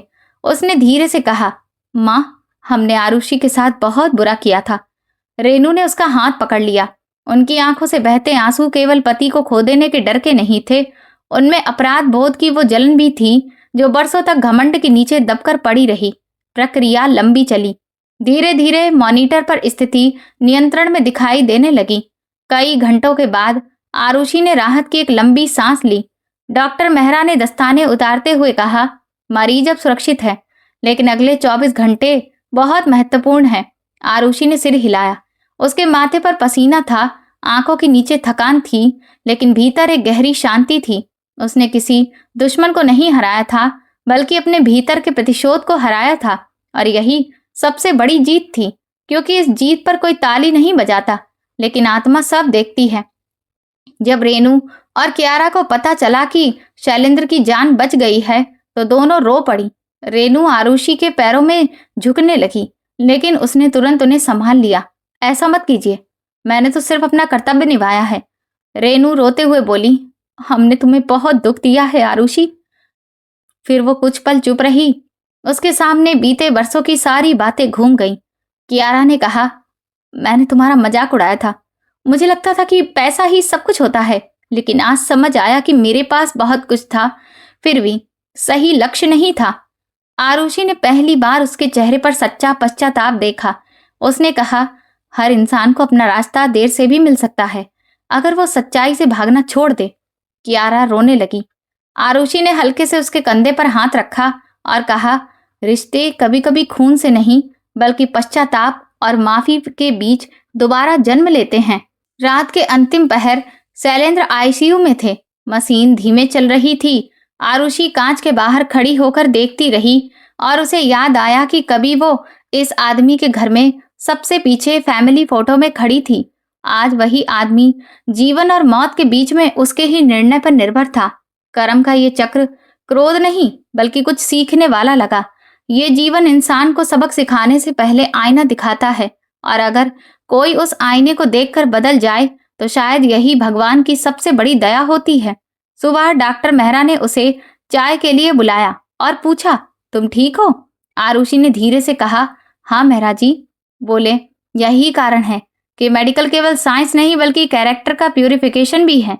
आज तुमने सिर्फ पेशेंट नहीं बचाया, अपने प्रोफेशन की आत्मा भी बचाई। आरुषि ने कुछ नहीं कहा, मगर उसकी आंखें भर आईं। उसने सोचा कि अगर पापा यहाँ होते तो क्या कहते। नवीन को जब खबर मिली तो वो देर तक चुप रहे। आरुषि ने फोन पर सब बताया तो उन्होंने केवल पूछा, तुमने उन्हें बचा लिया? आरुषि ने कहा, हाँ पापा। अच्छा किया। नवीन ने कहा, हमारे घर की रोटी में बदले का नमक कभी नहीं था। तुम्हारी माँ बहुत खुश होती आरुषि। ये सुनकर वो रोने लगी। नवीन ने आगे कहा, जिन्होंने हमें छोटा कहा था, उन्हें बचाकर तुम छोटी नहीं हुई बिटिया, तुम और बड़ी हो गई। शैलेंद्र को धीरे धीरे होश आया। पहले उन्हें अपना दर्द महसूस हुआ, फिर अस्पताल और फिर आरुषि का चेहरा। उन्होंने बोलने की कोशिश की, मगर नर्स ने मना कर दिया। आरुषि जब जांच के लिए आई तो वो उसे देखते रहे। उनकी आंखों में पहली बार कठोरता नहीं थी, जिसके पीछे बरसों से पैसे का घमंड छिपा था, बल्कि वहां डर, शर्म और कृतज्ञता थी। उन्होंने एक कागज मांगा और कांपते हाथ से लिखा, मुझे माफ कर दो बेटा। आरुषि ने कागज पढ़ा, कुछ पल देखा, फिर धीरे से बोली, अभी आप आराम कीजिए, माफी से पहले स्वस्थ होना जरूरी है। रेनू रोज मंदिर से प्रसाद लाती थी, आईसीयू के बाहर बैठती थी, अब वो विनम्र आवाज में नर्सों से बात करती थी। उनमें कोई घमंड नहीं रहा था, यहाँ तक कि चपरासी को भी धन्यवाद कहती थी। हर गरीब मरीज को देखकर उनकी आंखें झुक जाती थीं। शायद उन्होंने पहली बार अस्पताल की भीड़ में उन चेहरों को इंसानों की तरह देखना शुरू किया था जिन्हें वो पहले दया या उपेक्षा की नजर से देखती थी। कियारा ने अस्पताल के स्वयंसेवक कक्ष में बैठकर मरीजों के फॉर्म भरने में मदद करनी शुरू कर दी। भले ही उसे पहले कुछ समझ नहीं आ रहा था, पर शायद पहली बार वो खुद को किसी के काबिल समझ रही थी। शैलेंद्र की हालत स्थिर होने लगी, पर उनका बिजनेस अभी भी मुसीबत में था। अस्पताल के बिस्तर पर लेटे लेटे उन्हें खबरें मिलती, इन्वेस्टिगेशन की, बंद होते खातों की, लोन की। पहले वो घबरा जाते, फिर आरुषि की कही बात याद आती कि जीवन का बच जाना सबसे बड़ा अवसर है। उन्हें अपने पिताजी रामदास की आवाज याद आई, व्यापार में चतुराई ठीक है, पर कभी अन्याय मत करना। इतने सालों के बाद वो वाक्य अंदर से उन्हें कचोटने लगा। उन्हें समझ आ गया कि उन्होंने सिर्फ भाई का हिस्सा नहीं छीना था, उन्होंने अपने पिता की सीख के साथ भी विश्वासघात किया था। छुट्टी के दिन आरुषि ने लास्ट इंस्ट्रक्शन दिए, दवाइयों की लिस्ट, खाने पीने की लिस्ट, चलने का समय, स्ट्रेस से कैसे बचा जाए, रेगुलर चेकअप, सब कुछ समझाया। शैलेंद्र ध्यान से सुनते रहे, जैसे पहली बार वो किसी के शब्दों को अपने घमंड से बिना ढके सुन रहे हों। जाते समय उन्होंने धीरे से कहा, आरुषि, मैं तुम्हारे पापा के साथ बहुत गलत किया। आरुषि ने कहा, यह आपको मुझसे नहीं उनसे कहना चाहिए। शैलेंद्र ने सिर झुका लिया। शैलेंद्र को लगा कि ऑपरेशन ने उनकी धमनियों की रुकावट ही नहीं, बल्कि मन में जमे हुए पाप को भी साफ कर दिया है। आरुषि ने माँ की फोटो हाथ में लेकर मन ही मन कहा, आज मैंने उन्हें बचाया जिन्होंने हमें रुलाया। शैलेंद्र अब हॉस्पिटल से घर लौट आए थे, पर अब वो वही आदमी नहीं थे जो कभी संगमरमर के फर्श पर बैठकर दूसरों की औकात को नापते तोलते थे। दवाओं की डिबिया, समय पर खाना, दैनिक चाल और हर सांस की सावधानी ने उन्हें जीवन की नाजुकता सिखा दी थी। कमरे में दीवार पर लगी उनकी बिजनेस उपलब्धियों की तस्वीरें अब उन्हें गर्व नहीं देती थीं। वो उन्हें देखते और सोचते कि इतने सालों तक उन्होंने सोने को चमकाया, पर अपना मन कलुषित करके छोड़ दिया। बीमारी ने शरीर को कमजोर किया था, पर शायद आत्मा को पहली बार जागने का अवसर मिला था। एक सुबह उन्होंने रेनू से कहा कि वो नवीन से मिलना चाहते हैं। रेनू ने चौंक कर देखा, क्योंकि इस नाम के साथ घर में हमेशा या तो उपेक्षा जुड़ी थी या फिर एक अजीब सी चुप्पी। कियारा ने सब सुना और बोली, पापा, आपको जाना चाहिए। शैलेंद्र ने बेटी की आंखों में देखा, जिसमें चमक नहीं बल्कि एक सच्ची समझ थी। उन्हें लगा कि जिन बच्चों को वो प्रतिष्ठा देना चाहते थे, उन्हें उन्होंने विनम्रता से वंचित कर दिया। ये भी तो उनका पाप था। जब वो पतली सी गली में शैलेंद्र की कार पहुंची तो पड़ोसी दरवाजों से झांकने लगे। वो शैलेंद्र जो कभी मुश्किल से यहाँ आए थे, अब धीरे धीरे नवीन की छोटी दुकान की ओर गए। वहां दीवार पर सुधा की और पास ही आरुषि की सफेद कोट पहने तस्वीर लगी थी। नवीन लकड़ी की कुर्सी पर बैठे थे। बड़े भाई को देखा तो उठने की कोशिश की। शैलेंद्र ने आगे बढ़कर तुरंत हाथ पकड़कर कहा, उठो नहीं। यही वो हाथ था जिसने कभी आशीर्वाद देकर उंगलियां कपड़े से पोंछ ली थीं। आज वही हाथ नवीन की मेहनत से काली पड़ी हथेलियों को पकड़कर जैसे अपने अपराध का भार महसूस कर रहे थे। कुछ पल दोनों भाई चुप रहे। शैलेंद्र अचानक से नवीन के पैरों की ओर झुके। नवीन जी घबरा गए, रोकने लगे, पर शैलेंद्र ने सिर नीचे कर दिया। मुझे माफ कर दो। मैंने तुम्हारा हिस्सा ले लिया, तुम्हारे सीधेपन का फायदा उठाया, तुम्हारी गरीबी को तुम्हारी कमी समझा और तुम्हारी बेटी के सपनों को बेइज्जत किया। पिताजी कहते थे कि कभी किसी के साथ अन्याय मत करना, पर मैंने तो अपने भाई के साथ ही किया। धन दौलत ने मुझे बड़ा नहीं, अंधा बना दिया। नवीन के चेहरे पर कोई जीत नहीं थी, बल्कि उनका मन पुराने दुख दर्द से भर गया था। नवीन ने बहुत देर बाद कहा, भैया, आपने जो किया उसका दर्द मुझे हुआ, पर उससे बड़ा दर्द तब हुआ जब आपने आरुषि की आंखों में सपना देखकर उसे छोटा कहा। मेरा हिस्सा गया, घर गया, कोई बात नहीं। अगर बेटी का मन टूट जाता तो मैं सच में गरीब हो जाता। शैलेंद्र ने आंखें बंद कर ली। ये बात किसी अदालत के फैसले से भी ज्यादा कठोर थी। उन्होंने ब्रीफ केस से पुराने कागज निकाले, प्रॉपर्टी, दुकान, हिस्सा, बैंक के सारे दस्तावेज और बोले, मैं सब ठीक करना चाहता हूँ, जो तुम्हारा था लौटा दूंगा। नवीन ने कागजों की तरफ देखा और सुधा की तस्वीर की तरफ। कुछ देर चुप रहे और धीरे से कहा, जो बीत गया है वो लौट कर वैसे भी नहीं आएगा। मुझे ये सब नहीं चाहिए। मेरी जिंदगी तो यहीं कट गई है, इसी मिट्टी में। अगर सच में पश्चाताप है तो उन बच्चों के लिए कुछ करो जिनके सपनों पर लोग औकात का ताला लगा देते हैं। आरुषि अकेले ही आगे बढ़ी, पर हर बेटी को इतनी लंबी अग्नि परीक्षा से क्यों गुजरना पड़े? शैलेंद्र जी की आंखों में एक अलग ही चमक दिखाई दे रही थी। आरुषि कुछ दिनों बाद आई तो नवीन ने इस मुलाकात के बारे में बताया। वो कुछ नहीं बोली, पर उसी शाम शैलेंद्र खुद उससे मिलने आए। उनके हाथ में उसके लिए कोई गिफ्ट नहीं बल्कि एक फाइल थी। उन्होंने कहा कि मैं तुम्हारी माँ सुधा के नाम से एक स्कॉलरशिप फंड बनाना चाहता हूँ, गरीब स्टूडेंट्स के लिए, खासकर बेटियों के लिए जो अपने सपनों को पूरा करना चाहती हैं। लेकिन ये तभी होगा जब तुम और नवीन इसकी निगरानी करोगे। आरुषि की आंखें भर गईं। उसने फाइल खोली तो उसकी आंखों में खुशी आ गई। उसने कागज बंद किया और बोली, ये दान नहीं, सम्मान होना चाहिए। बच्चों को ये महसूस ना हो कि वे किसी की कृपा पर पड़ रहे हैं।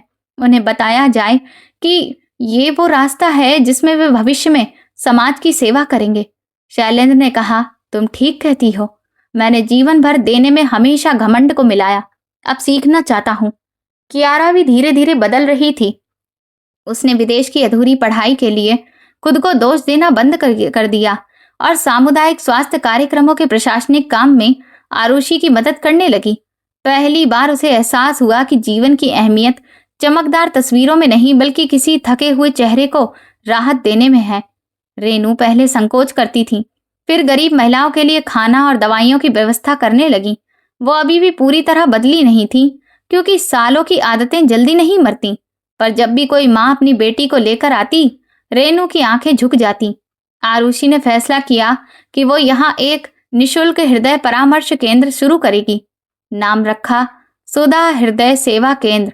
उद्घाटन के दिन कोई भव्य मंच नहीं था। दुकान के पास एक पुरानी बिल्डिंग किराए पर ली गई। छोटे से कमरे में जांच की मेज रखी गई और बाहर तुलसी का गमला रखा गया। नवीन जी ने दरवाजे पर नारियल फोड़ा। ब्रजमोहन जी, विश्वनाथ जी, सभी लोग वहां मौजूद थे।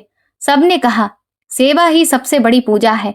आरुषि ने मां की तस्वीर के सामने दीप जलाया, जैसे बरसों की तपस्या स्वीकार हो गई हो। पहले दिन ही कई मरीज आए, कोई रिक्शा वाला, कोई घरेलू काम करने वाला, कोई बुजुर्ग किसान, कोई विधवा औरत जो बरसों से परेशान थी। आरुषि हर मरीज को ध्यान से सुनती। वो जानती थी कि गरीब का रोग केवल शरीर में नहीं होता, बल्कि वो डर, शर्म और अभाव में भी फैला होता है। वो दवा लिखती, समझाती और जब जरूरत पड़ती तो बड़े अस्पतालों से भी संपर्क करती। नवीन जी बाहर बैठकर मरीजों का पंजीकरण संभालते। लोग कहते, बाबूजी, आपकी बेटी तो भगवान है। वो मुस्कुराकर कहते, नहीं, वो सिर्फ अपनी माँ की बेटी है। एक दिन वहीं पर बूढ़ी औरत आई, जिन्होंने कभी आरुषि के सिर पर हाथ रखकर कहा था कि उनकी पीढ़ी ने चुप रहकर बहुत खोया है। अब उनके साथ उनकी पोती थी, जो विज्ञान पढ़ना चाहती थी। उन्होंने कहा, बिटिया, इसे भी तुम्हारी तरह पढ़ना है, पर घरवाले कह रहे हैं कि लड़की को इतना पढ़ाकर क्या होगा। आरुषि ने बच्ची की आंखों में वही पुरानी आग देखी। उसने नवीन जी की ओर देखा।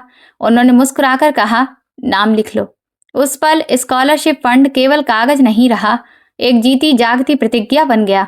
शैलेंद्र भी उस दिन सेंटर आए थे। उन्होंने लड़की का फॉर्म भरा, फिर देर तक पेन पकड़े बैठे रहे। उन्हें याद आया कभी आरुषि का रिपोर्ट कार्ड उनके घर में मजाक का विषय बन गया था। उन्होंने बच्ची से पूछा, तुम क्या बनना चाहती हो? उसने डरते हुए कहा, डॉक्टर। शैलेंद्र की आंखें भर आईं। उन्होंने कहा, जरूर बनोगी। अगर कोई कहे कि ये सपना तुम्हारे लिए बड़ा है तो समझना कि उसके मन की दीवार छोटी है। आरुषि ने यह सुना तो खुशी से उसकी आंखों में आंसू आ गए। बरसों बाद परिवार का पुनर्मिलन फिर हुआ। इस बार जगह शैलेंद्र का बंगला नहीं, आरुषि का हृदय सेवा केंद्र का आंगन था। बनारसी साड़ियों और सोने की चमक के बीच अब सफेद कोटों की मेज और गरीब बच्चों की हंसी भी थी। रिश्तेदार आए तो उन्हें पुराने दिनों की यादें घेर रही थी। कुछ ने आरुषि को बधाई दी, कुछ ने नवीन से माफी मांगी, कुछ चुप रहे। पर इस बार नवीन और आरुषि को पीछे खड़ा नहीं किया गया। फैमिली फोटो में नवीन बीच में बैठे थे, आरुषि उनके पास और सुधा की तस्वीर आरुषि के हाथ में थी। फोटोग्राफर ने कहा, सब मुस्कुराइए। आरुषि को वो पुराना फैमिली फोटो याद आया जिसमें वो और नवीन सबसे पीछे खड़े थे, किसी धब्बे की तरह। आज किसी ने उन्हें पीछे नहीं धकेला। नवीन ने कैमरे की तरफ देखा पर उनकी आंखों के सामने तो सुधा का चेहरा था।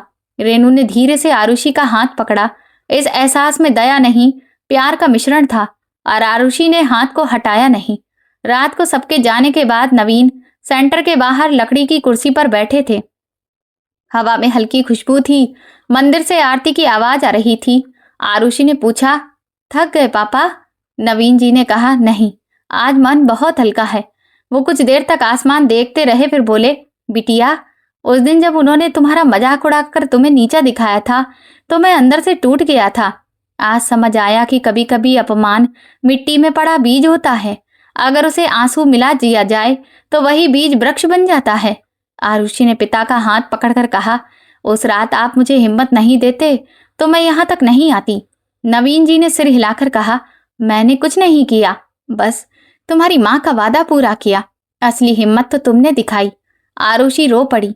उसे लगा कि जीवन में जो कुछ पाया वो किसी एक उपलब्धि का परिणाम नहीं था, वो ढेर सारे बलिदानों की माला थी। वो माला जिसका हर एक मन का किसी भूखी रात, कभी बेची गई पायल, कभी छुपाई गई खांसी और माँ के आशीर्वादों से मिलकर बना था। कुछ महीनों बाद स्कॉलरशिप समूह को सम्मानित किया गया। मंच छोटा था पर भावना बहुत बड़ी थी। 5 लड़कियां और 5 लड़के, सब गरीब परिवारों से थे।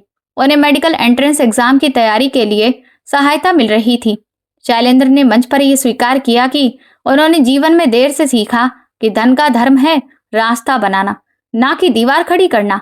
उनके शब्द सुनकर लोग दंग रह गए। नवीन जी ने ताली बजाई। आरुषि ने बच्चों से कहा, हम तुम्हें दया से नहीं, विश्वास से सहारा दे रहे हैं।